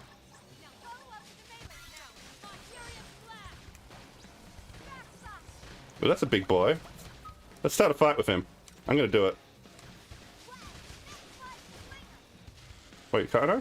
No, I'm not selecting him. I'm selecting someone else. I would like to select the dude. There he is. Okay. So now the music changed because I'm fighting a big boy. This may have been a bad idea, but I want to see if I can do it. Oh, nice. I completed a mission doing that. I am emulating the game, Jeff. And it looks beautiful.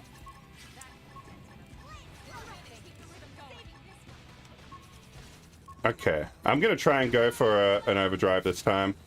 So overdrive is a very special feature that is very complex and arcane, and the game doesn't do any job to explain it. And we're going to give it a shot. So now that I'm in overdrive, all cooldowns are going by like, I think it's 2 to 3 times as fast. The whole idea is you basically want to keep a combo going for as long as you can, and I think I fucked it up. Yeah, I fucked it up. My my character isn't built well for overdrive apparently. But yeah, the basic idea is you want to build up a combo of different arts, using different arts in certain combinations to rack up that number as quickly as much as you can and extend the duration of overdrive as much as you can. And ideally, if you're really good at the game and you have a good build that's built for it, you can keep overdrive going basically infinitely and accumulate, you know, practically unlimited amount of damage. But keeping that combo going is very difficult and challenging. And that's the secret to having the most amount of fun in this game, is learning how overdrive works.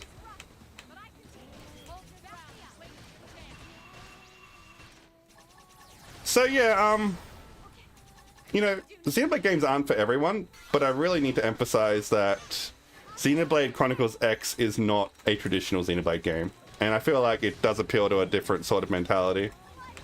It's much more open world, and all about player customization and freedom, and it's like a sandbox of an RPG almost. Not to say it doesn't have interesting story, because it does. It's just not the kind of story you get from like a usual single player RPG. It's a lot more, you know, expanding this world and learning about everything in it. Okay, let's go for overdrive again. So primer, and then we'll do this art. I'm gonna this aura. That's not letting me. Okay, for some reason. Yeah. My character just isn't built for this just yet. We'll get there eventually, but I'm still baby.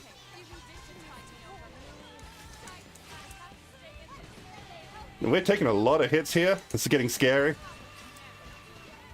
Yeah. There's a bunch of, especially RPGs that have an actiony battle system where you start to really play those once you figure out how to do long combos. Yeah. I know I've had similar experience with newer Tales of games, for example. Yeah.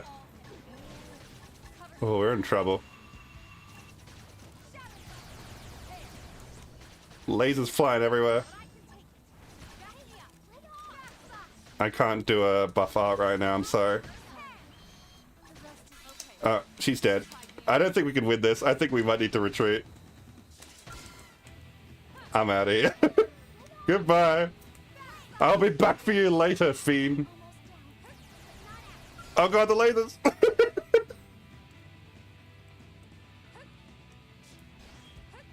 And as for my opinions on the other Xenoblade games, I loved Xenoblade 1, but I do understand it can get a bit of a drag at points. I think the point for me was definitely around like the ether mine in Xenoblade 1. Just felt like a fucking drag and I just wasn't having much fun. It did get better though. It's not perfect. And Xenoblade 2, I don't like very much. And I just feel like at some point I was just like, I'm not having fun with these gameplay mechanics. I just feel like it's too dumbed down. Like a watered down, not dumbed down, a watered down version of the Xenoblade games I know and love. And I just decided I wasn't having enough fun to continue, and so I dropped it. So I totally understand dropping Xenoblade games. But this one had my attention the entire time. I couldn't put it down. And I don't think that's a common opinion, because there are a lot of obstacles to enjoying this game. Valid obstacles. And that kept people from really engaging with this game on its own merits and getting what it was trying to go for. And that's a shame, because there's a really good game here, but it's an investment. It takes time to learn how the game operates and what it's going for. And also just accept that it's not like the other Xenoblade games, because it's very different, as I've been explaining for the last however long I've been streaming. Nearly an hour and a half.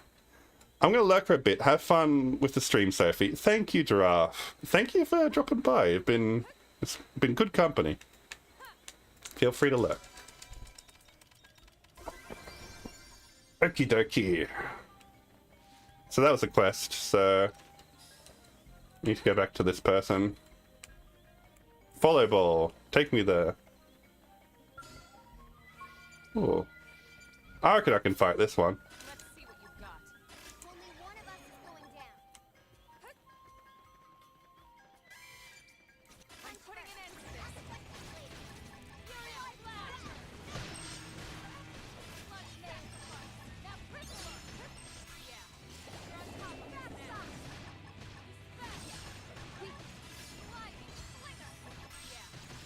top of it now. Early burn.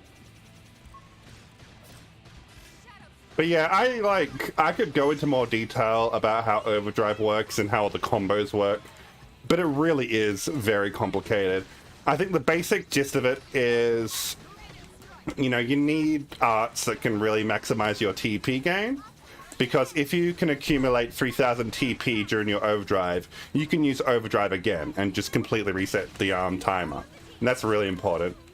But there are certain combinations of arts which can increase the timer as well, and that depends on what arts you're switching between.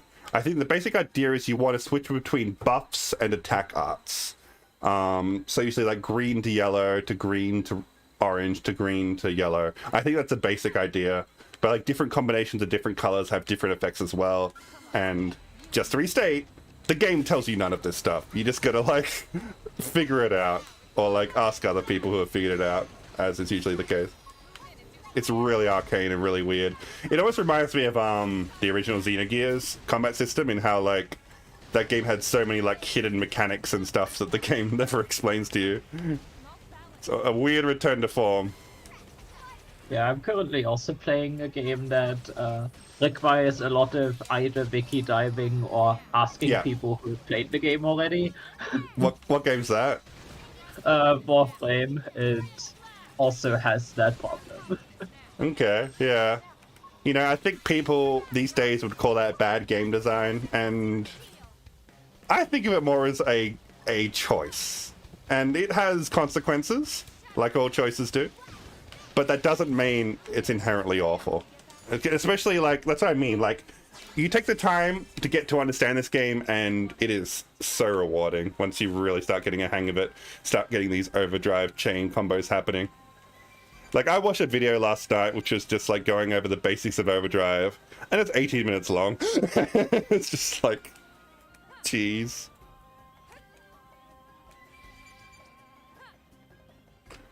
But you really need to build your character for it. You know, certain character builds just won't be able to build up that combo quick enough to keep the chain going. But in the end game, overdrive is everything. You can actually do more damage, potentially, do more damage on foot than you could in a high level skill. It's crazy. Otherwise, my first association with game mechanics that the game never tells you about, just now was Final Fantasy II, actually. Oh yeah? I haven't played 2, so tell me more. The biggest thing there is that I feel like this is maybe something the player should know, is that different types of armor make your magic worse. Oh! The game never tells you that, because it's one of those games where everyone can equip everything. Yeah. So something to keep in mind that if you want to make a mage, you should equip them with typical mage stuff. So like light armor, staves instead of big swords and shields. Yeah. But the game never actually tells you that. That's interesting. Exactly. And then you're wondering why your status spells are missing and why your fires are dealing way less damage than if your mage would just punch the dude. Yeah. Xenogears has like a really archaic concept, or a very, very unique combat system where it's like a turn-based RPG, but all the attacks are done by like button combos. So like kind of like a fighting game.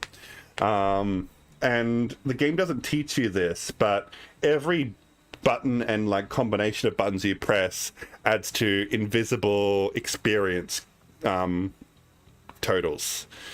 And so like pressing A once will add to 1 total. Pressing it twice in a row will add to another total. Pressing it 3 times will add to another total. And then pressing square or whatever would add to another total. And like, the game never tells you this, and those totals are really important because they're used to unlock the finishing moves, which are used to deal the most damage in the game. So like, you really just need to look up this shit on a wiki to be able to even know what the hell you're actually aiming for. Xenogears is a notoriously janky game, but it's overflowing with ambition. And in a way, Xenoblade X is kind of similar. It has moments of jank and moments that could have been a bit more polished, but it's also one of the most ambitious games I've ever played, and I fucking love it. And I think it is more polished than jank, at least a lot more polished than Xenogears ever was.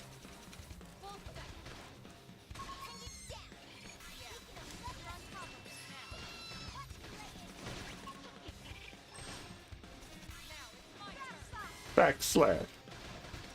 So if Alma was in Smash, this would be her moveset. Sliding Slinger would be her side B. Sliding across an enemy and shooting. Well, just like sliding forward and shooting your guns, basically. Her up B would be Shadow Strike, which is the one where she's like jumping in the air and striking from behind. It's like this.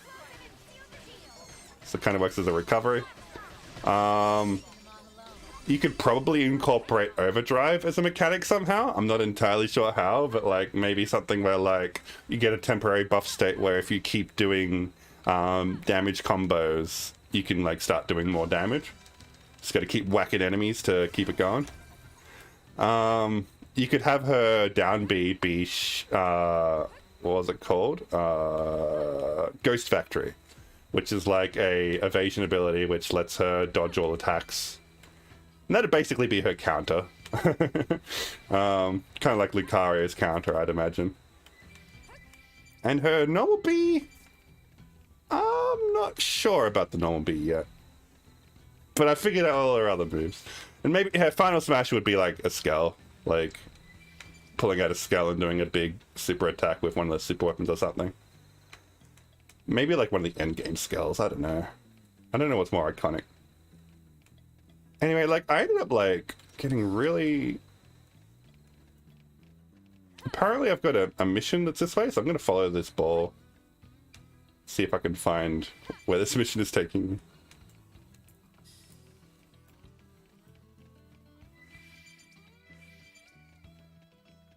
Here he is. Okay. Wasn't too far.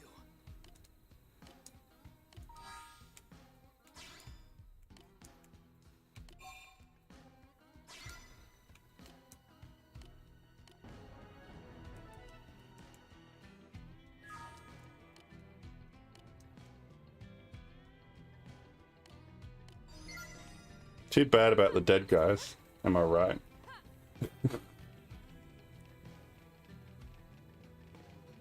I do like that you can go into first-person view at any time, just like really take in the environments. Also, these lanterns are like totally Nop-on lanterns.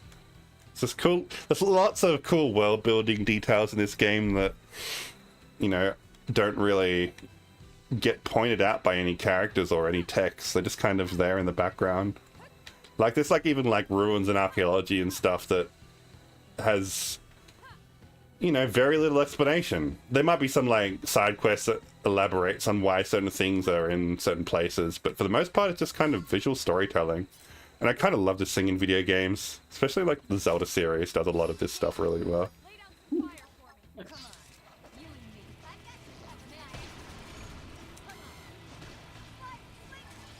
Aura type.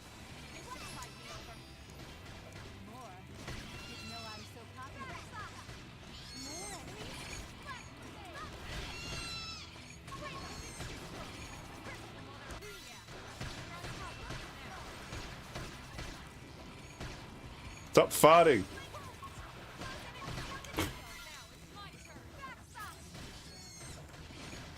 Last fight to remember. I love vocals in RPGs. Like, some people hate it, but I fucking love it. I just eat this shit up. Even like the Warden's Review was another big one like that.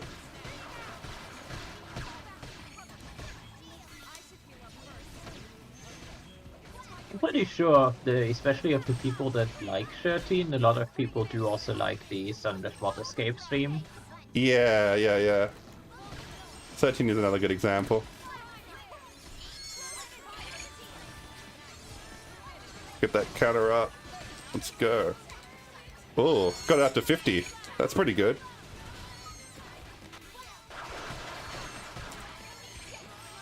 Isn't Persona 5 also a game that has a lot of vocals in it? Yes, absolutely. Or the Persona series in general, I guess. Yeah. Oh no, I'm down. Shit. I got a good overdrive there, but it wasn't enough. This thing's pretty tough.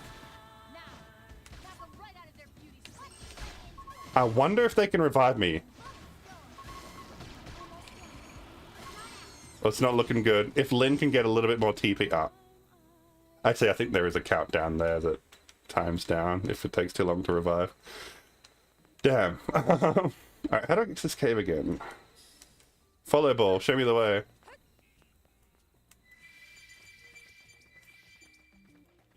Let's just enjoy the music for a minute.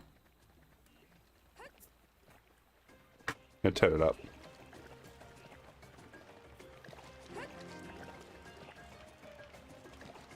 And try to avoid enemies.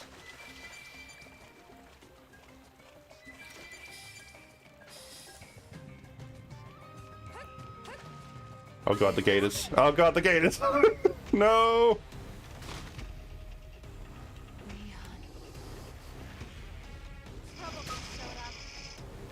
Well, that's unfortunate. I need better stealth. Oh, there's treasure up there.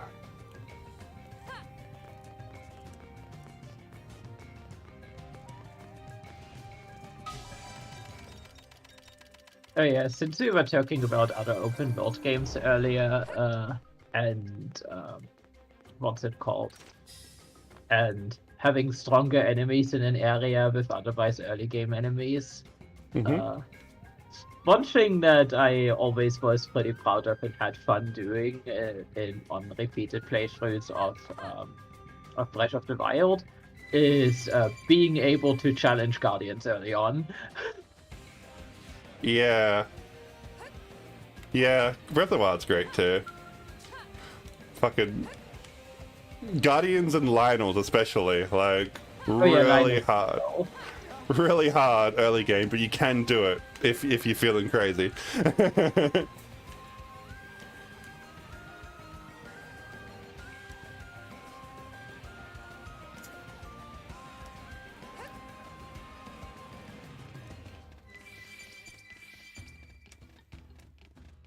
I like this game has a decent amount of cave systems too.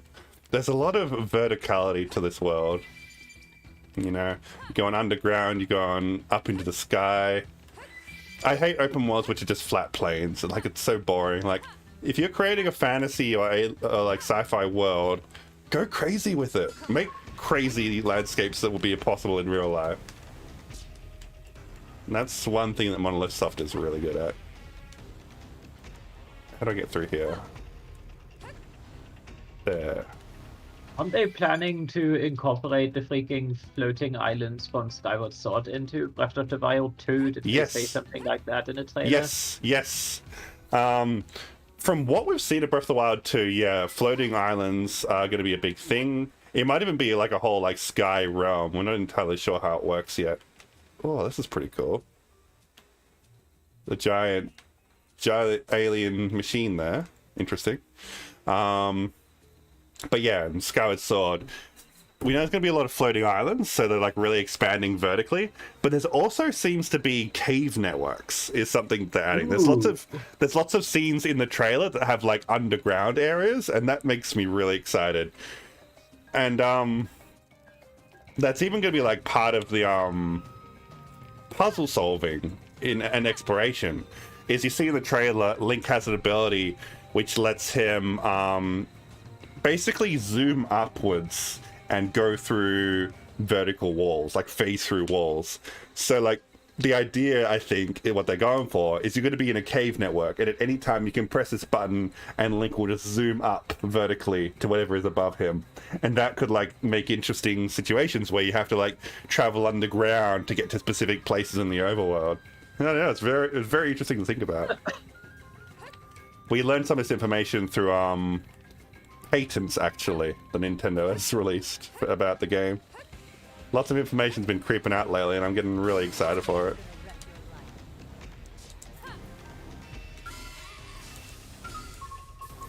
Oh god, I just died. Alrighty, well, maybe... I'm back here again. I need a checkpoint. It's getting frustrating. The jungle is unforgiving.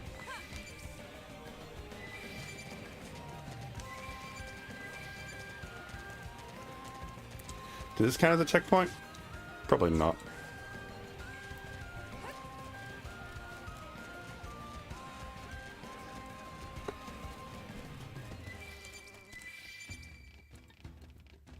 Oh yeah, I decided how my name is pronounced now. It only took me like 2-3 years of streaming. It's Sophilotia is the correct pronunciation. Okay. I'm not gonna get mad if people pronounce it wrong, but I'm glad I finally decided on a way to pronounce it. Because when people asked me how to pronounce it, I was like, I don't know, however you want. But now I have an answer to that question, and I'm happy. So, not Sopholotia, Sopholotia. Or Sofa Lautier, maybe, but I prefer Sofa Lautier.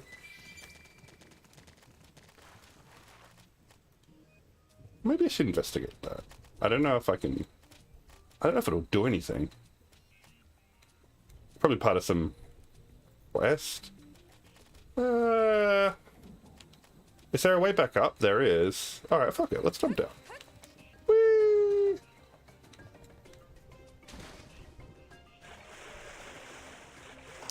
Oh, wait. I just had a premonition. What if this is still alive? What if I walk up to it and it becomes like a boss fight? I think that is very possible, and now I'm terrified. I don't remember, but I think that is very possible. No, I don't want to do it without a checkpoint. I'm too scared. Oh.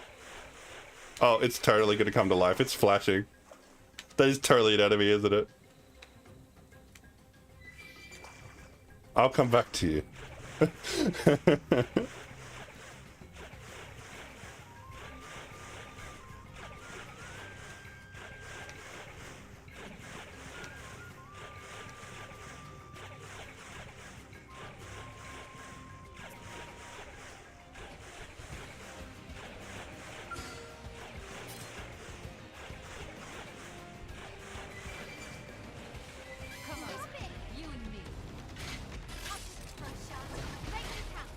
Let's go. Not bad. So, let's see. Oh, you can also, like, kind of give orders to your party members too, which is helpful. You can tell them to focus attacking on one appendage if you want. Or you can make them, like, group up and come back to you. If you want to, like, focus on, like, positioning or luring a target out or something like that.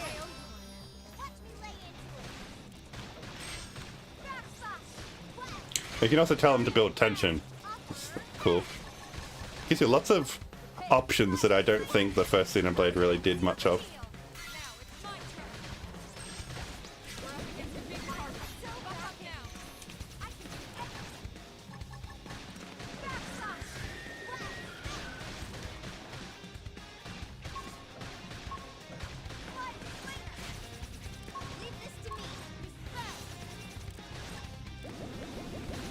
So let's look at our different arts we have here.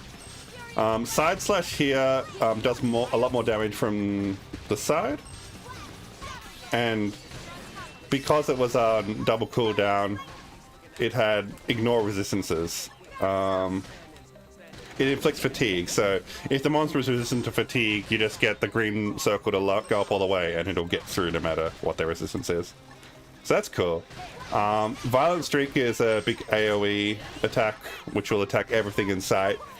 It's a really good way to build up combo in Overdrive, because every one of those hits on an enemy is increasing the counter. So if there's a heap of enemies around and you use Violent Streak, it'll aggro everything, but you get heaps of Overdrive combo. Can't bring it up right now.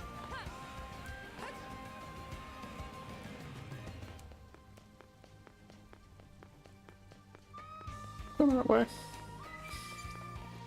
Wait, the ball is telling me to go that way? Where's it going? Follow the ball. No, it just gets lost. I don't know if that's the right way. I think it's lying to me. I'm gonna keep going this way. Sometimes the ball does get lost. It's not perfect.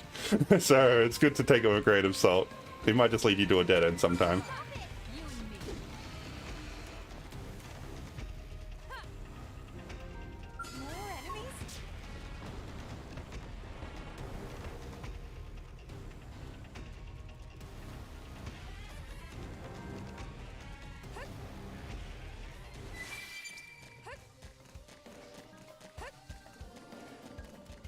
Those enemies with the red eye above them aggro on sight.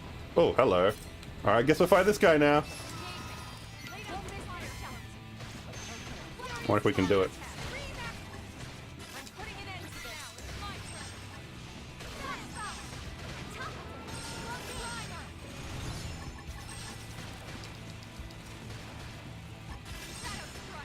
That wasn't a good combo, was it?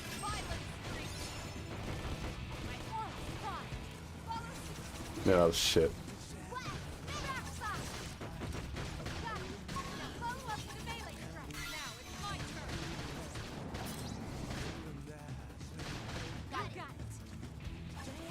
Just order them to attack this appendage, this belly here.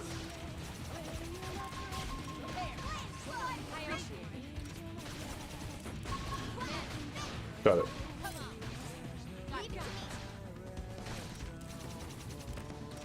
We could beat this guy.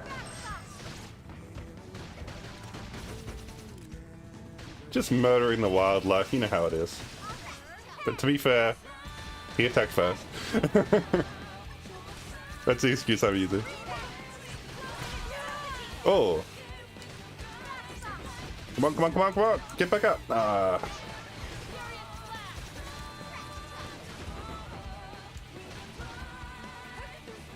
Run! Oh. Oh, my headphone just died. I can't hear anything.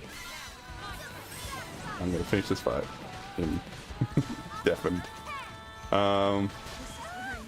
Oh, I might die actually. This isn't looking good. I feel like I should be able to beat this. Like, he doesn't look too strong, but I am dead now. And I think that's it. I didn't reach a checkpoint, did I? Oh, did I? I don't know. Alright, just changing my headphones battery real quick.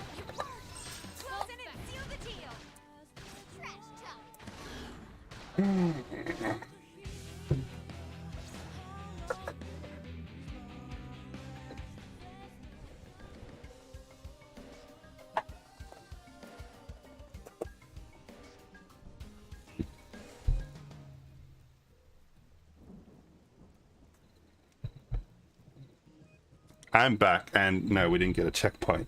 Oh, this is frustrating. I need to, like, gun it for a checkpoint. Yes. Let's follow the ball.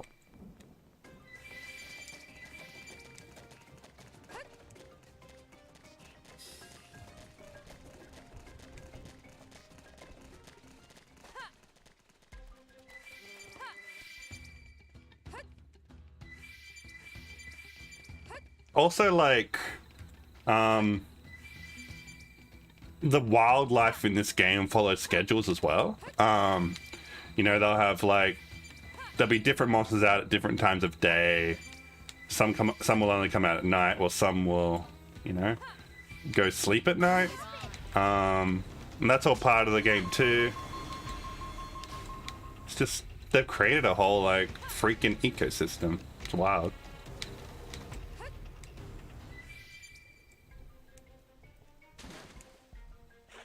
I feel like Monosoft will be fucking great to make a Pokemon game.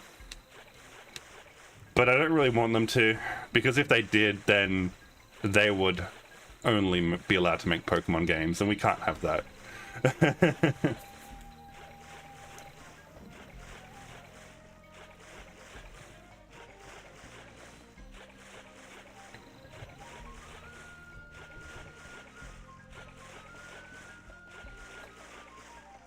I was thinking we can probably make the gamepad screen a bit bigger.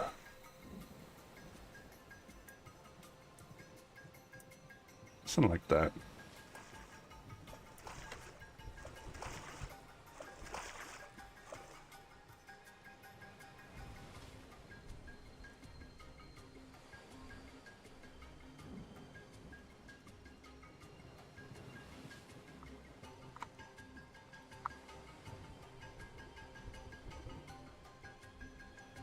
It's even bigger. Screw it. You don't need to be able to see the whole thing. Yeah, make it a little bit more visible.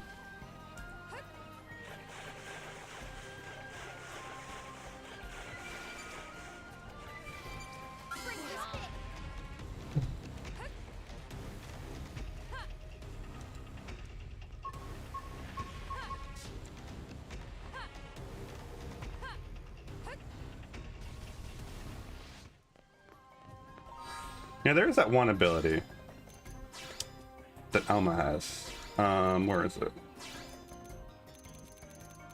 Shadowrunner. If you use it behind an enemy, prevents detection? Which is, I don't know. Could I use that for stealth purposes to sneak around an enemy? I haven't really tried it, but I kind of want to see if that works. Let's experiment.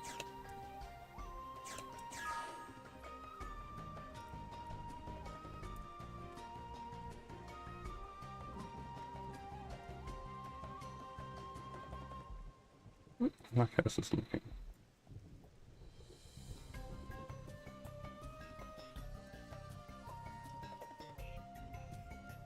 Yeah, whatever, that's fine.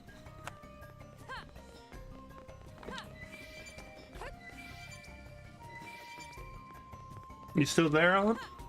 Yeah, I'm still here. What you doing?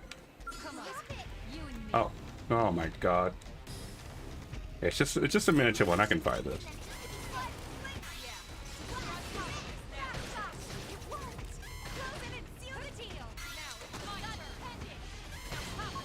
Having a bunch of stuff involved playing on the site.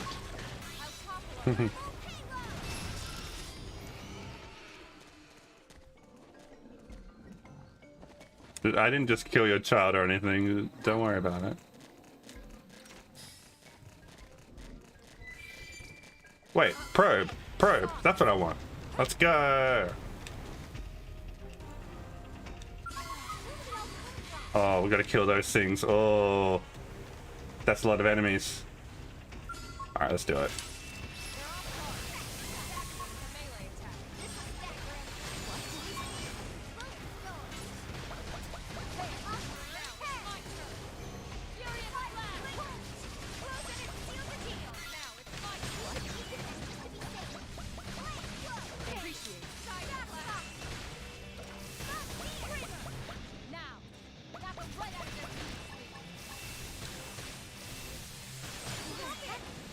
Ooh, that's a lot of damage. Come on, let's kill this one. I shouldn't have used that. That was... See, that one actually halved my HP to get a lot of TP. It's like a really dangerous move to be using for healing. I should take it off my up pellet.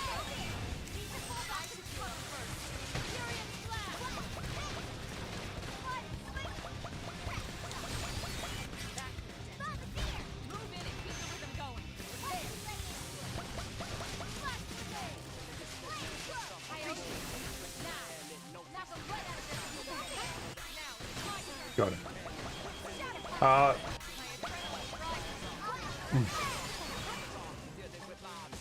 Okay, let's go.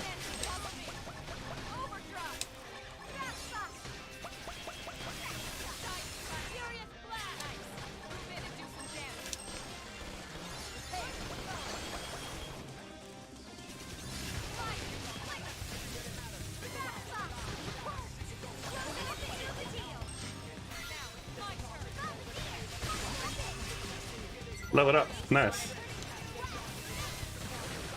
I like that it like calculates experience per kill instead of waiting for you to get out of the battle. That's very nice of them.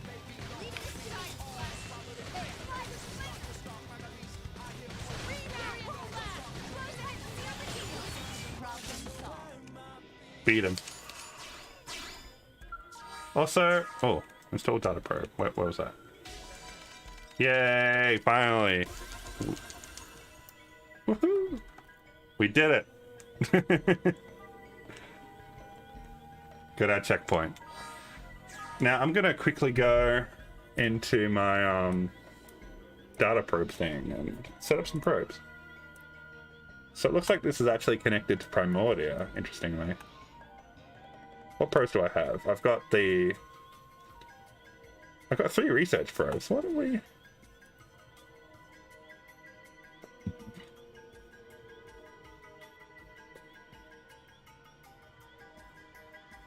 That one increases credits. I really don't care about credits because I have too many. That's what I get for cheating.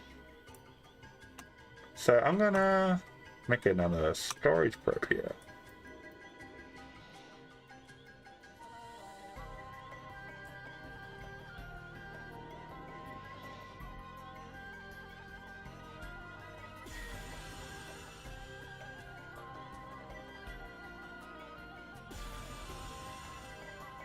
I like how it shows up physically in the real world too. That is awesome.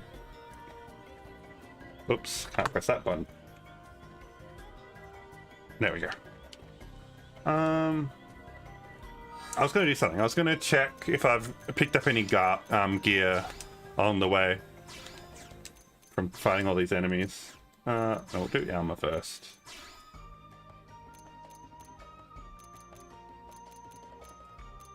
Oh, beam attack +3. Huh.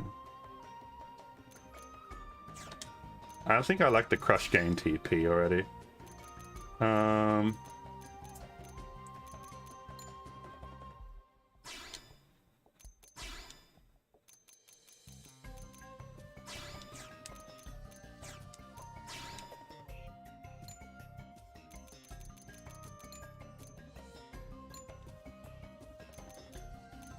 Oh, what's this? Appendage Crusher, ranged appendage damage, crush gain TP, danger surge, high danger surge, incapacitation surge. Ooh. Also, like, I'm not sure how I got that. Was that from a quest or something? Because like this game, like other good RPGs like Final Fantasy 14, lets you set fashion gear. So let's see, where was that?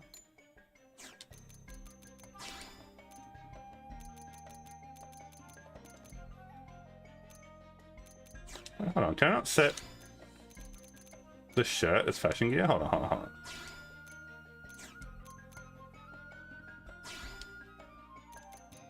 Oh, here we go, removal gear. Interesting. Oh, we got kitty ears. Kitty ears confirmed. Oh my god. We make it look ridiculous. Extend critical power. That's good. Sunglasses.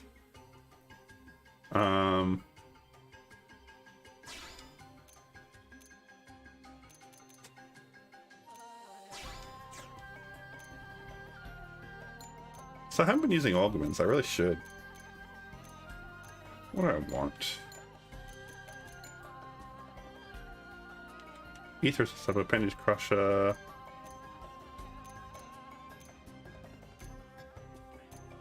I actually like the extend critical power.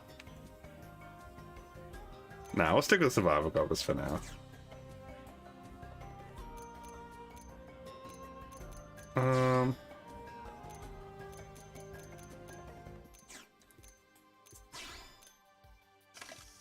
What the? Oh, the I see. The blazer, like, counts for the gloves and pants as well, I'm guessing? Like, the full outfit? Yeah, I think that's what's going on.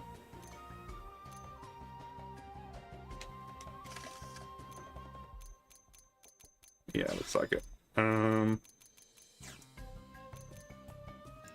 But we can set an augment.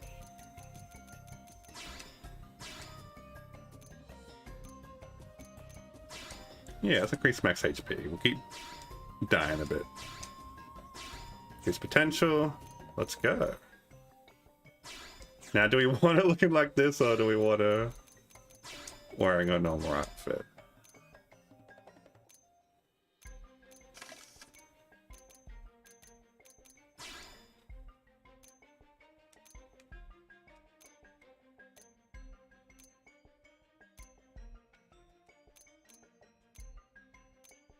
Dark shorts. I kind of like the look of that. What was it? The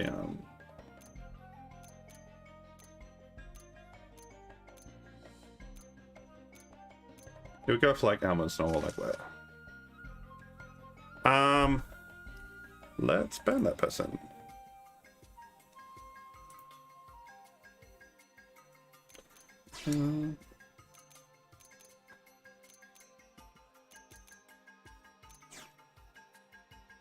Cheese gloves.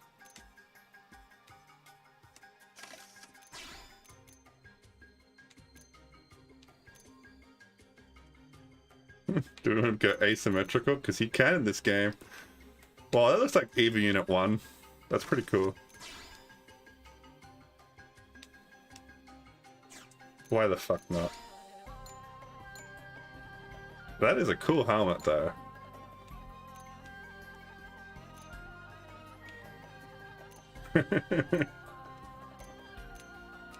Adhesive bandage, oh my god. We're gonna give her the kitty ears, fuck it. You look great, Elma. Oh my god.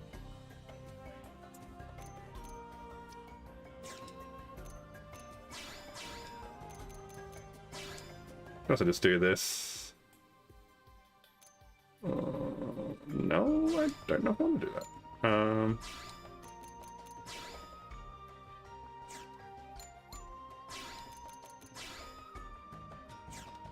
I don't see how that's strongest. The AI is making interesting decisions.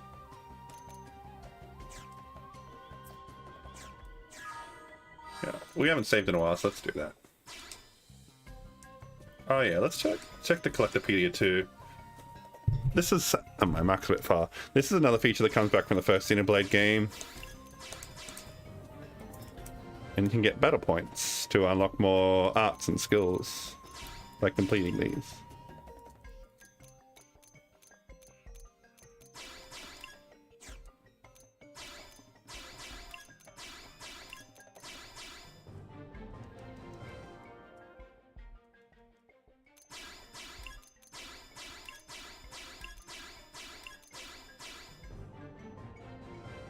Oh, there must be like lore in each of these entries, but I just haven't taken the time to read them all.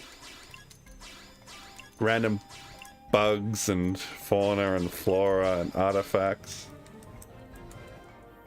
So all just world building, which this game does really well. There we go. Ah! Remember how I was talking about how the lanterns were Noppon made? You could just tell by looking at them, but it's not really addressed in the game. Well, here it is addressed. A Noppon lantern stuffed with luminescent Catalan leaves.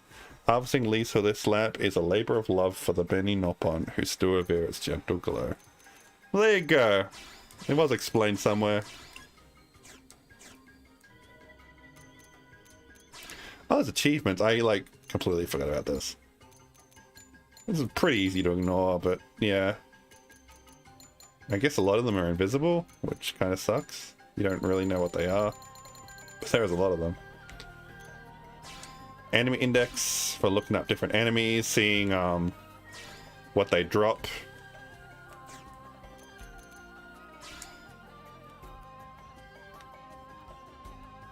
And like where you can find them, what time, weather is another factor. So certain enemies or tyrants will only appear at certain weather patterns.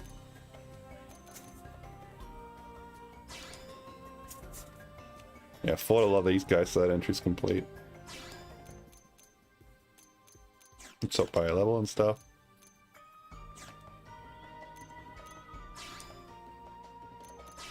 And this is the random bits of info you get from the citizens of the New Los Angeles and stuff. This is the inventory. And there are consumable items in this game, but not very many.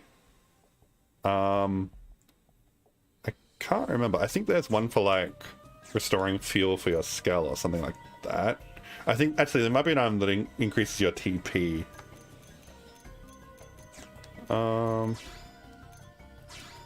Squad select. I can't do that because I'm not actually online.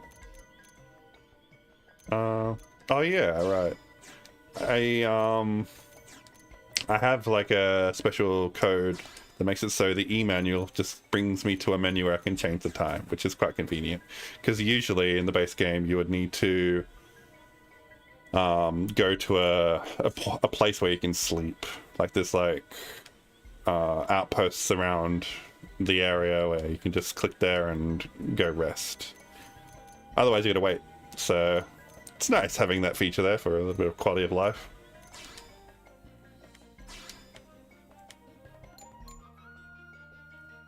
Gradually filling out. Okay, let's continue the game. So we're going this way.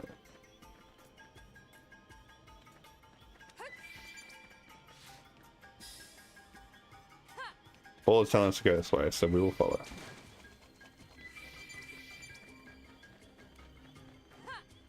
Big floating dudes. I don't have time for you. I don't have time for small fry. Didn't know I was so popular.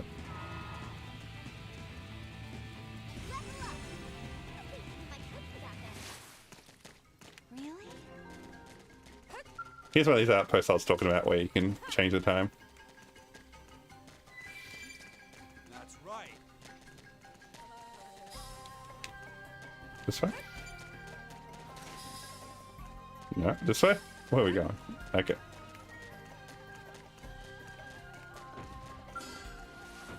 I don't know if I want to deal with these guys right now.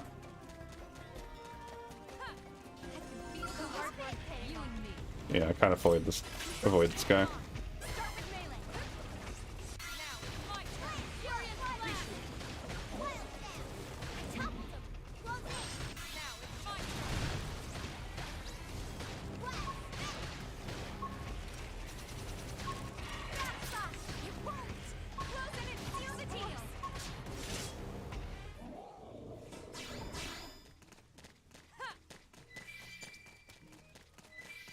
Yeah, this is the right way. I remember. I think we're about to get some plot pretty soon.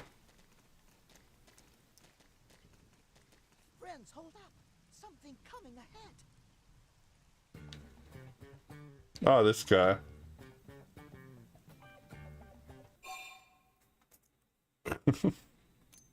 He's losing his shield. Yeah. Another Xeno. Whatever it is, at least it's not a pro. Perish the thought, good sirs. Perish and kill the thought. We would never associate with those savages. Who are you? Yes, 1,000 pardons. We are called El Sirum, or just El, if it please you.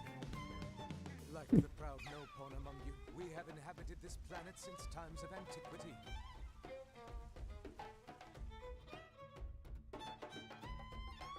This guy's a super oddball. Friend knows about Snowpond people? Yes, of course. No-pawn purchase my wares quite often, you know. They're excellent, how should I say, suckers. I think you're the customers.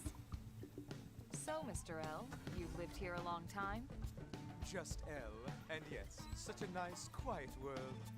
The wildlife and insects are also docile, such gentle dispositions. Great. Indeed. Yes, friends lucky Tatsu here to protect them from becoming main course. Yeah, because we can toss you out as an appetizer and run away while they're snacking. Well, the creatures here are hungry, yes, granted. Gentle disposition my butt. It's just... What?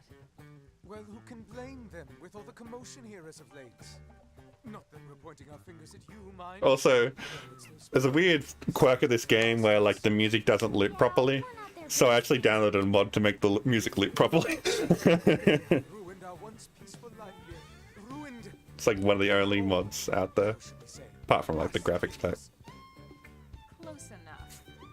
By the way, L, you seem to I speak think our I language do quite have fluently. to leave for now. I should have some lunch at some point. We are Okie dokie. on time, all that. Well, thank you for joining. It's been a lot of fun. Yay. I'll catch you later. See you later. Wreckage back there? You think that's our piece of the life hold? Certainly sounds like it. L, can we take a look at this terminal you found? Of course, of course. Thanks. Lynn, see what you can make of it. On it. Okay. Yep. This is library data. Let me see. Huh, so it is. The unit L stumbled upon must be part of the Lifehold's I'm getting pretty hungry too. TBH. The entire ship was torn to bits when we came down. The odds What's the of a single time? piece of Lifehold being the core aren't very high. 2.5 hours. I'll keep playing for a bit longer. I guess not. Now, Lynn, don't be glum. I could always just take a food break, I guess. Total of all human knowledge. This is still a really big find. We should try and secure it ASAP. Yeah, you're right. So to like... Might not be a good time. Oh wait, I'll wait till the cutscene ends. Why else? The ass caves. The ass cave. From there and prone are all over the wreckage. What? Uh-oh. This is bad. Very bad. Let's go. Apologies we didn't mention it before. We assumed you'd abandoned it. Allow us to show you the way. After all, as you say, too many heads are better than none, right? Close enough. So, to recap basically where we're at in the story, when we crash landed on planet Mira, one thing that was separated from the White Whale Ark ship was the Lifehold, which is... The idea is it is a machine, a pilot ship that was containing, you know, a bunch of human life that's been like cryogenically frozen. And so we are trying to find all the pieces of the Lifehold and get our people to safety, basically. And there's this alien faction called the Prone, or I guess alien race, who for some reason just want to genocide all humanity. We don't really know why. Yet. And it seems that they are here at the Lifehold that we're about to find.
Easy.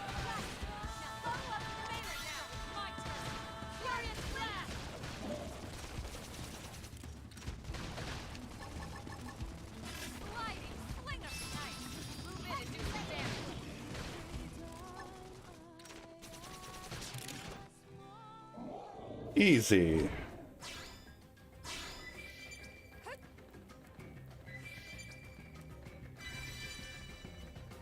Blade level up. Nice.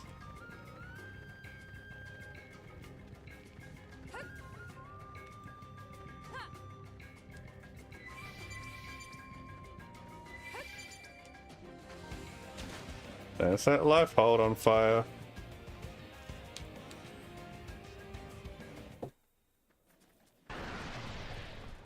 Oh no!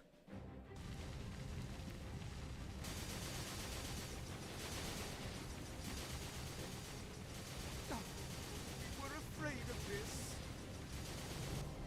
But why? Do these monsters just destroy everything they see? No. This is organized, calculated. We aren't the only ones hunting down the life. Is shooting lasers at it the most effective way to destroy it?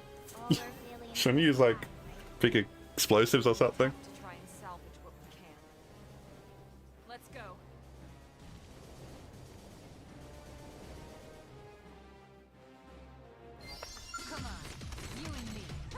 Let's go.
This game could use a bit of work with the camera and how it locks on to enemies.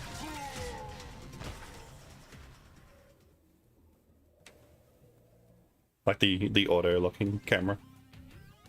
Mistress Goetia, these are Earth minions. Well, well, well. Seeing truly is believing, isn't it? Who would have thought?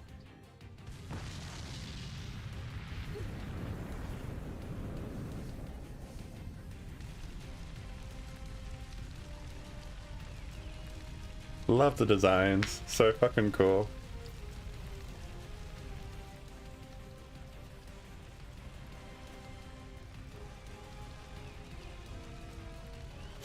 Fucking butt. Jesus.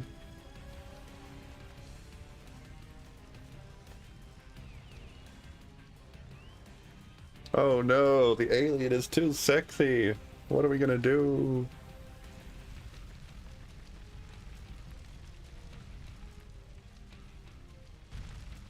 Yeah, any second now. Okay, good. Working together. Why No. would you do this? Why do you hate us? Hate.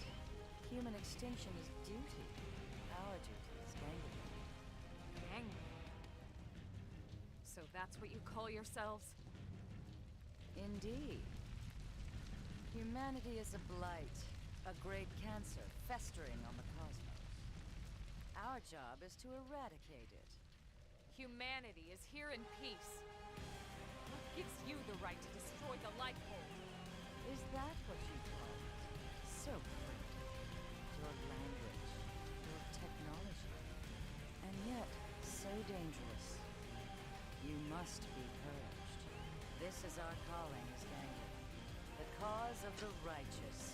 It is like Forgive us for destroying immediately noticeable the righteous cause. that she's calling humanity a massive threat and like cancer to the cosmos, even though to our knowledge humans have only ever existed on Earth and just escaped. So like immediately something is a bit odd about that statement. Come on, me, you can put in your place.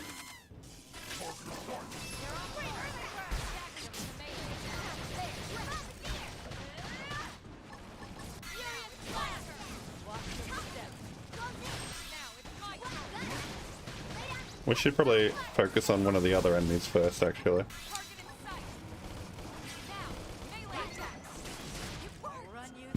Excuse me. Oh, I'm getting stunned.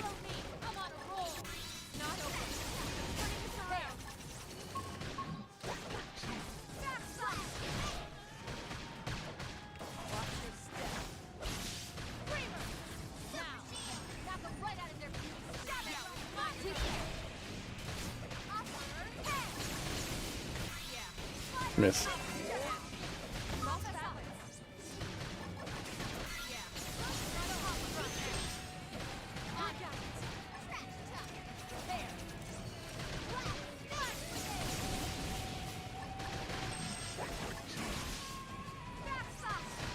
putting an end to this. Run you through. Close in and seal the deal. Can't move. Blood sacrifice.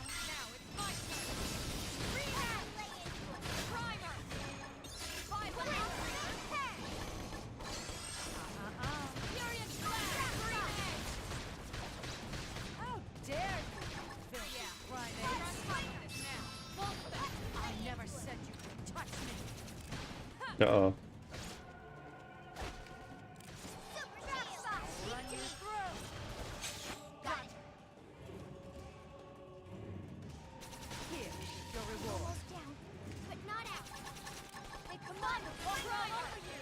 Yeah.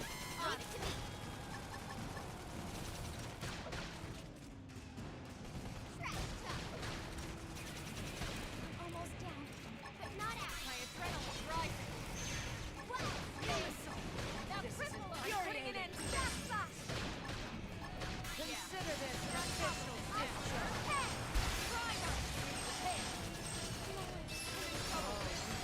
Oh, this is getting close.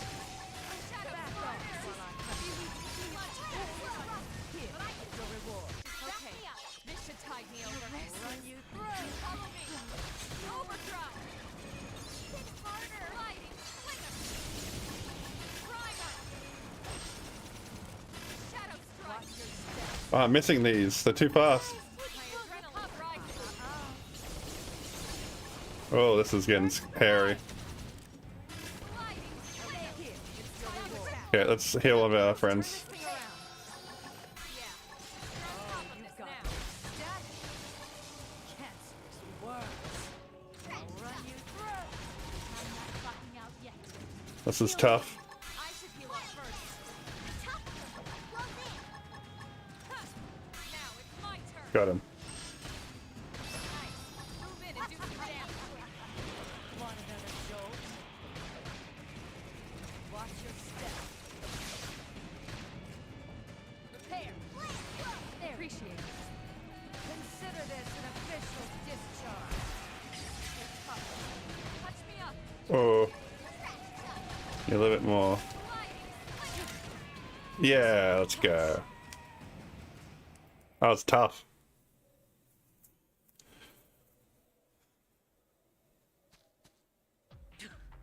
Wretched little primates. You don't know when to quit, do you? This isn't Oh, what is going on? escape us on this planet or any other. Whoa, why does it look like that? Kind will be Whoa, cleansed. that was weird.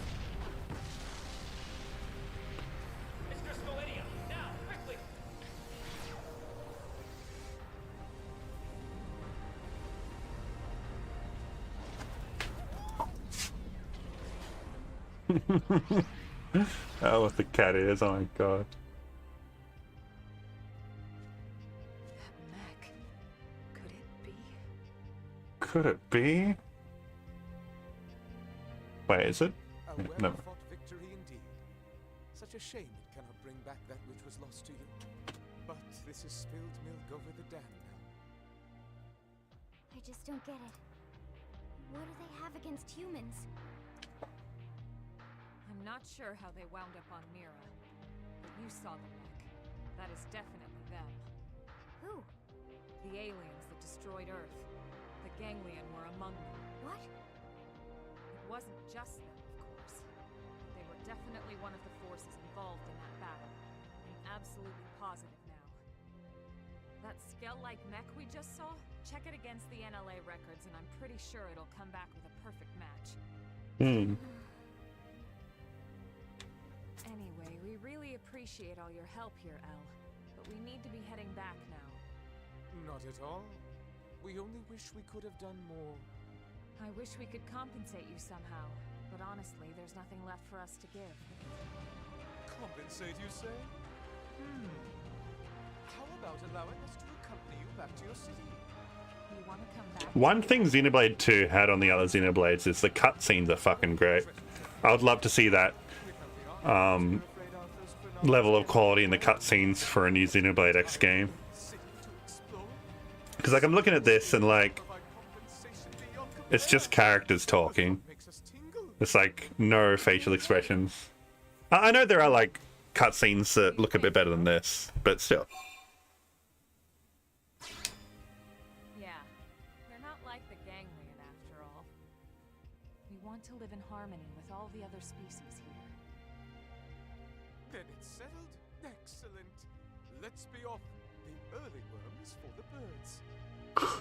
Right, let's start heading back. We should report to the commander at once. Love how he gets all these proverbs wrong.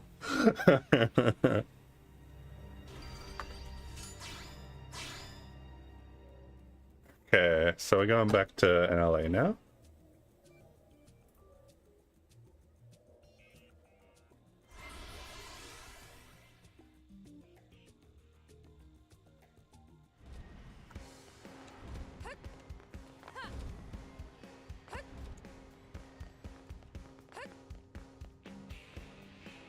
Wait, I'm in the wrong part of town, aren't I?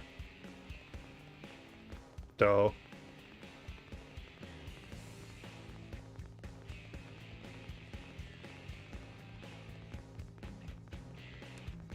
Listen.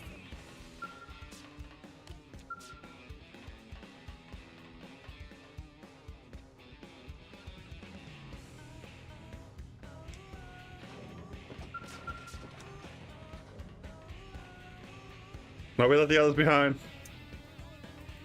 Bye. Oh, they're back. Hey.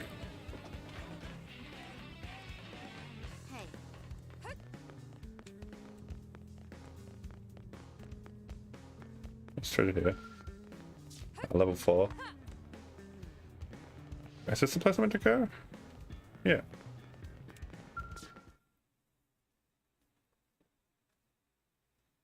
Time to talk to Mr. President.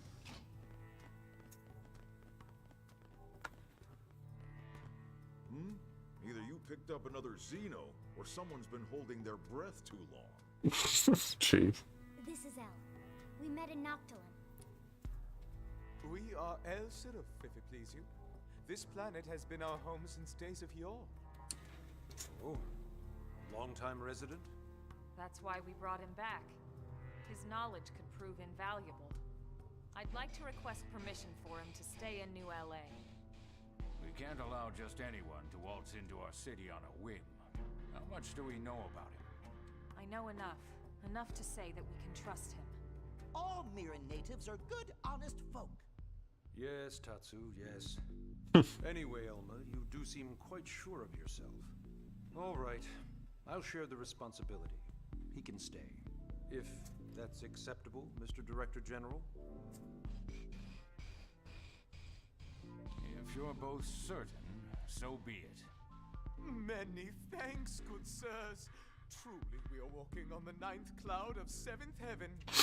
Please call us El. The rest is far too formal. And honestly, we prefer El anyway. More importantly, Colonel, what happened with the Lifehold unit? I see. So it wasn't the core after all. No. We confirmed it was one of the archive units. Unit number 07. 07? That would be the LC repository, wouldn't it? One of 3, but yes. The entirety of the Library of Congress archives. As I recall, the data was stored on units 07 through 09. Well, thank God it wasn't the core. This situation could have been a lot worse. I wonder. The LC archives contained nearly every published work in mankind's history. It's not like it's just a bunch of random books and manuscripts, you know. It's a history of human thought, a record of opinions and emotions. I mean, yeah, sure, but... So if you stop and consider what it means to lose even a third of that data, it's a cultural and historical loss of catastrophic proportions. We do have parity data for the archives here. We know which unit was lost, so hopefully we can find some way to restore it. Let's hope so.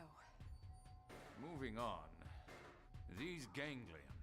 You're certain they were involved in the destruction of Earth? Here, see for yourself. The left shot is from a battle over Beijing, the right from our encounter. Son of a... Is it possible this is their native planet?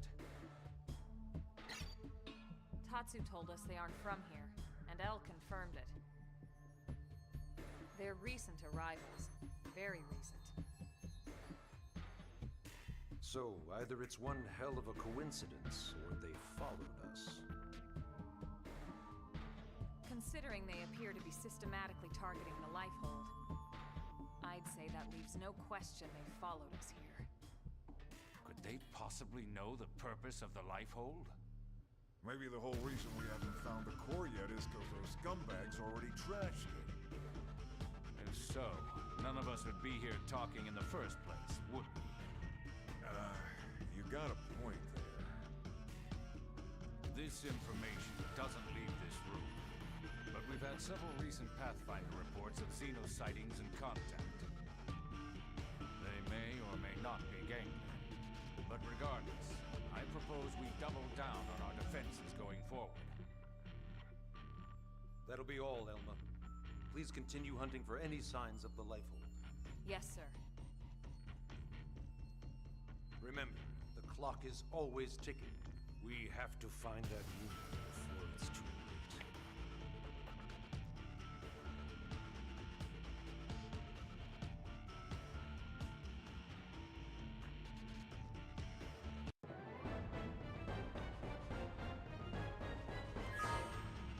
late. Okie dokie. Yep, I know about the Collectopedia. I know about gathering info. I know about segment recon. Kind of have to know about segment recon to get this far. Because, like, you need to have a 50% completion of Primordia to even do this story quest. There's a new arms manufacturer in town called Meredith and Company. Apparently they're implementing new technology based on data from Xeno combat encounters. And Al is now a recruitable character. He's a Shield Trooper Plus. Al gives equal support to all comrades no matter where they hail from. He's unique style based on Shield Trooper class. So yeah, I guess that would be a tank-based class. Okay. So I think I'm probably gonna finish up in a sec. I am getting pretty hungry. And we finished a full story chapter.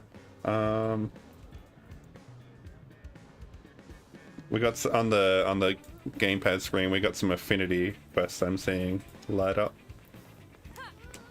Yes. Affinity missions. Anything else I want to do before we start?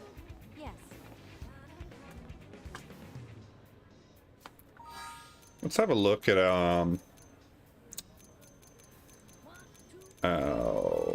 where is it? Party. Arts and stuff. Oh, we got Ghost Factory now. That's great. So I'm gonna. Oh, I do like that. What can I get rid of?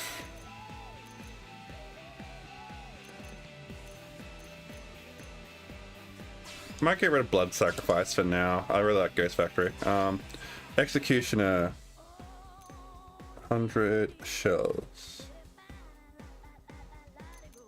Electric Surge. Deals equal damage. Low HP equals higher damage. That's interesting.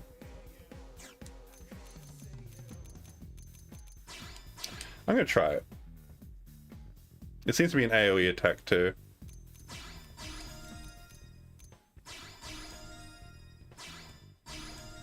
Ghost Factory is really important for like late game builds. It basically makes you for the duration of the effect you've got decoy, and you and your allies have got decoy, so you just dodge all attacks or almost all attacks. Really powerful, but it uses 1000 TP to use. So you need to like accumulate TP very rapidly to keep a chain going if you want to fight like super strong dudes. That's when we start getting into infinite overdrive stuff. Let's have a look at Lynn's skills. She's unlocked a few. Shield Warp, Rance Barrier. Yeah, that's good. Place that with that. What else we got? Hellfire. TP deals weapon damage with an aura, boosts damage. So what do we got at the moment? We got thermal payload.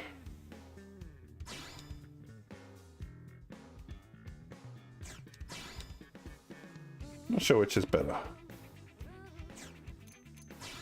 I'm gonna get Hellfire. Drum roll, TP deals weapon damage in plus physical res down. It's in melee combos boost damage. Nah, I want the topple. And what's Cool Off do? removes debuffs on the self. If an aura consumes aura to yield TP. That's interesting. I don't think I'll do that for NPC, but if I was controlling Lyn, I might consider it.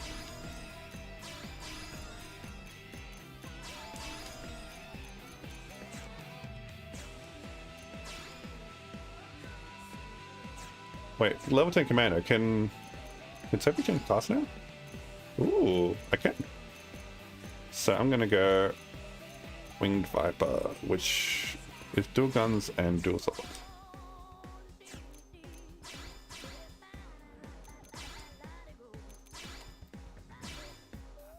Should give us access to more arts, I think.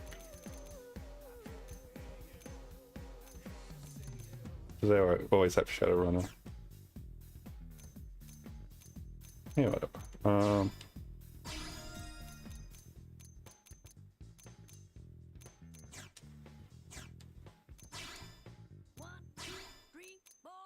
We got Brainjack now. I want to grab that because that's very interesting. It's actually used in the speedrun for this game. It lets you take control of a targeted enemy and turn it into an ally.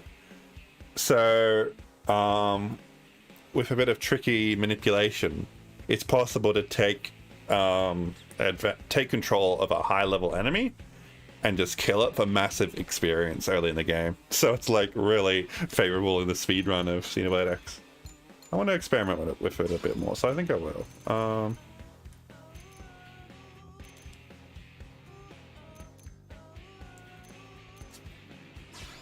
Medic free. Boost debuff resistance and auto revives on incapacitation.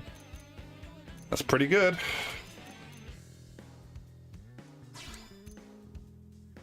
So, push damage to me. I think we'll stick with what we have for now.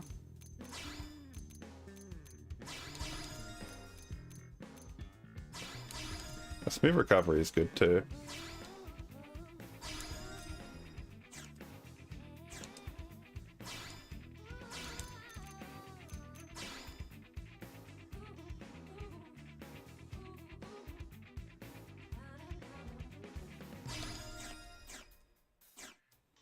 Have a look at skills.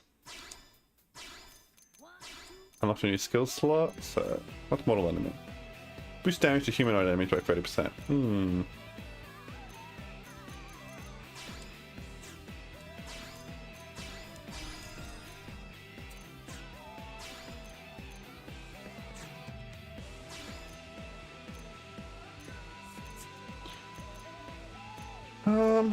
I'm gonna replace that with more enemy.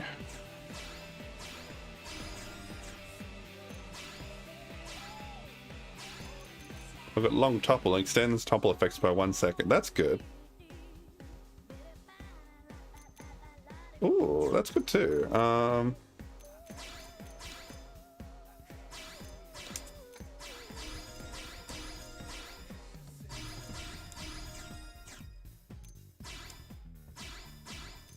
All new skill slots. All right, so.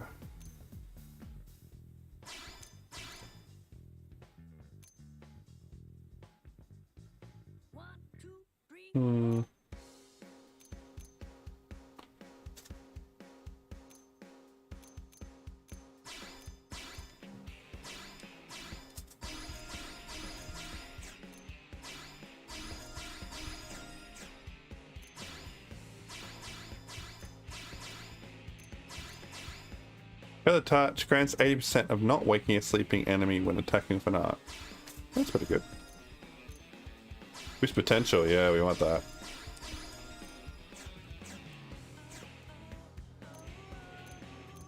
Alrighty. We're level 17. Our character's level 17 now. Alma's class rank is 15.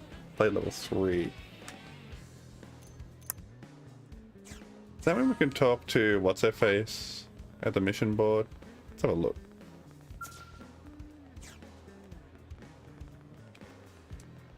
Also, let's spend some Meridium on R&D.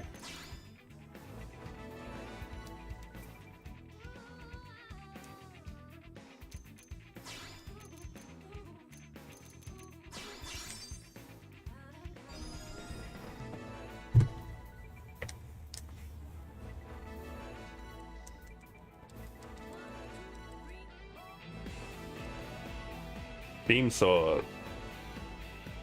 Lances. I love the weapon designs of this game, they're so cool.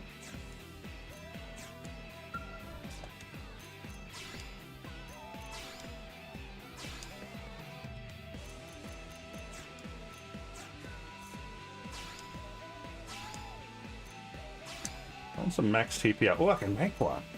Ooh.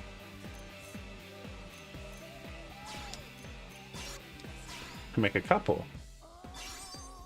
Let's go.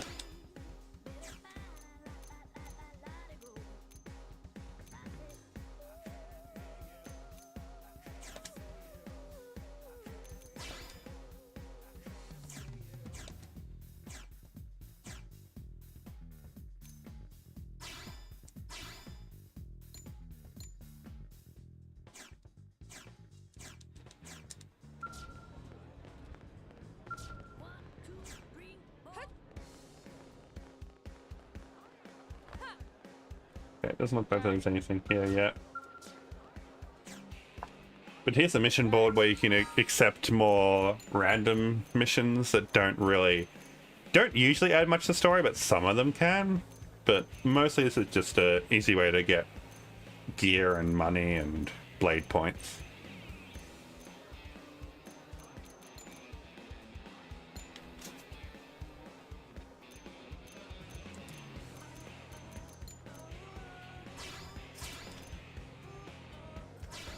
Story mission, yeah.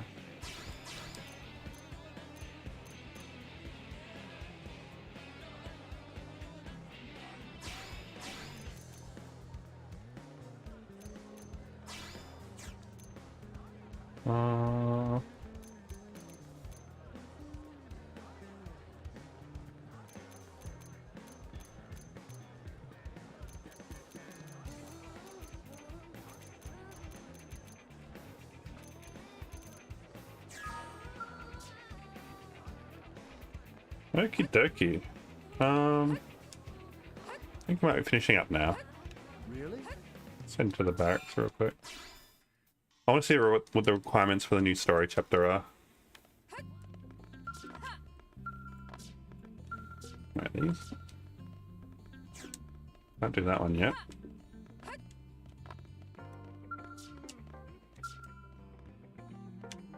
Restricted members present. Ah. That's an affinity mission I can start now with Alma and Lynn. But I need to get Irina off my team. Well, might do that tomorrow. Or whenever we play next. Install data probe at Oblivion's entrance. I don't think I've done that yet. And complete renewed will affinity mission. Was that the one I was just looking at? No. Where's one of these ones maybe? Down life. Air job. No. Oh, there's an affinity mission I have to complete apparently. That one? No. You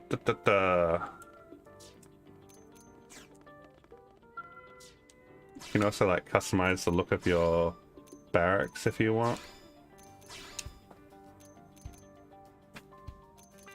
These are all the colors I have unlocked? Huh. I know you can unlock more. Huh, that's interesting.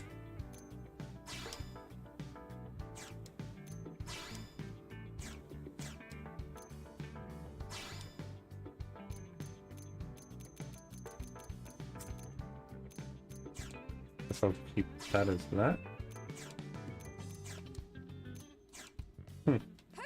I know you have those hollow projectors. Wait, can I activate those right now? How do I do it? Yeah. Oh. Play figure. Knife series. Sure. The only one I have? No, I think I have more.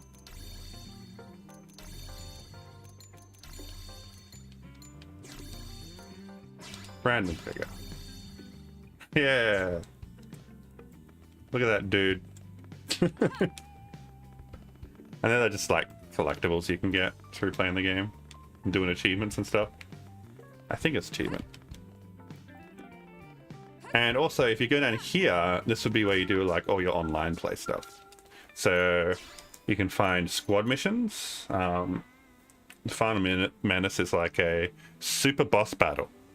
And I don't think I'll be able to do that offline, at least not like this. But basically the idea is everyone in the world is working together to kill this one boss, and you get sent in and you get 8 minutes to do damage to it, and if you get its HP to 0, it unlocks another life bar. And if you see up the top it says global nemesis RP remaining 2,250,000, that's how many life bars it has. So you get points for contribution to how much damage you do to the global nemesis.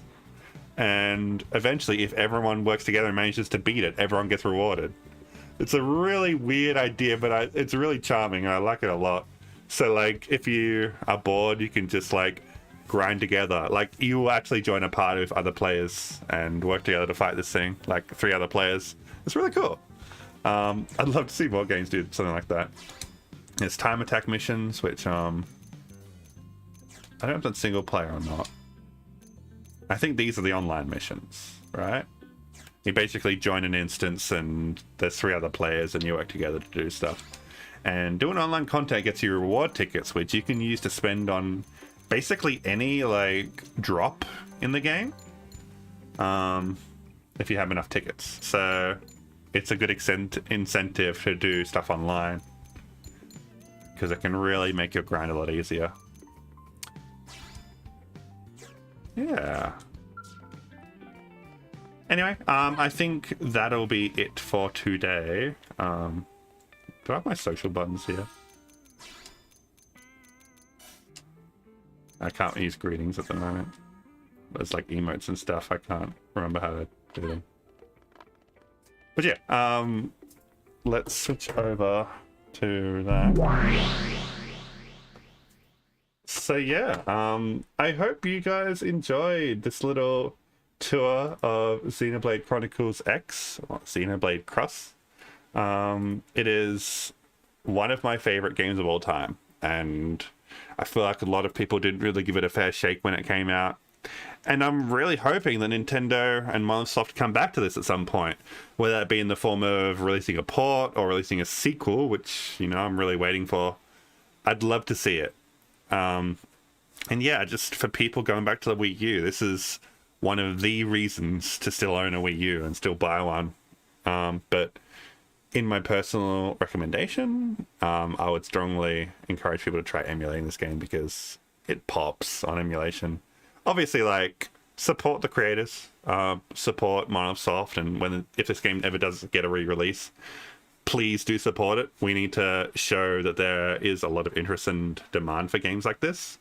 Like, Xenoblade X is like so unlike any other RPG out there, and I just love coming back to it. Even all these years later, it's still so much fun to play all over again. So yeah, I hope you enjoyed this stream. I hope it was informative and maybe even help convince some people to play the game. That'd be really cool. I might do more Xenoblade X streams. It'll depend how I feel. I'm having a lot of fun with this, so if in a day or two I feel like playing more, then we'll just boot it up and play some freaking Xenoblade. We'll see how I feel. But in the meantime, do note that we are going to be continuing our Stellaris campaign on Sunday. I know it's not the most interesting stream for people, but I have been having a lot of fun with it. Yeah, if you just want to hang out and chill, it should be really relaxing. Apart from that, might be streaming something tomorrow. I'm not sure. We'll have to wait and see. It's, you know, with my streams, I would love to give a strict schedule, but it's just kind of like, with my disability, my health and everything, it's really hard to commit to a schedule. So I don't want to make any promises, but yeah, there might be some streams coming up soon, but the main one to look forward to at the moment is Stellaris on Sunday. So yeah, we'll see what happens apart from that. Let's have a quick look and see who we can raid, because we've got a few viewers today. Thank you so much to Lily Lycoris for the raid. Really appreciate it. I should do a quick shout out, by the way. if there is anybody here who doesn't follow Lily already, give her a follow. She is a great streamer. Someone, you know, I've been tuning into a lot of her streams, and yeah, she's great. Go give her a follow. She has good taste in games. And she likes Xenoblade X, so that immediately increases my respect for her. There aren't many people online, like, especially in terms of like VTubers and stuff. There ain't a lot. Not this time of day. This is real Aussie hours.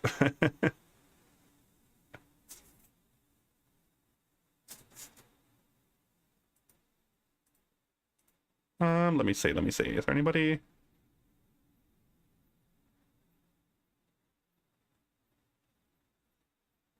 Okay.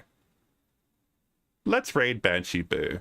They're doing a Legend of Zelda Breath of the Wild donathon at the moment. So I'll send you through to them. 1 second. Where's that?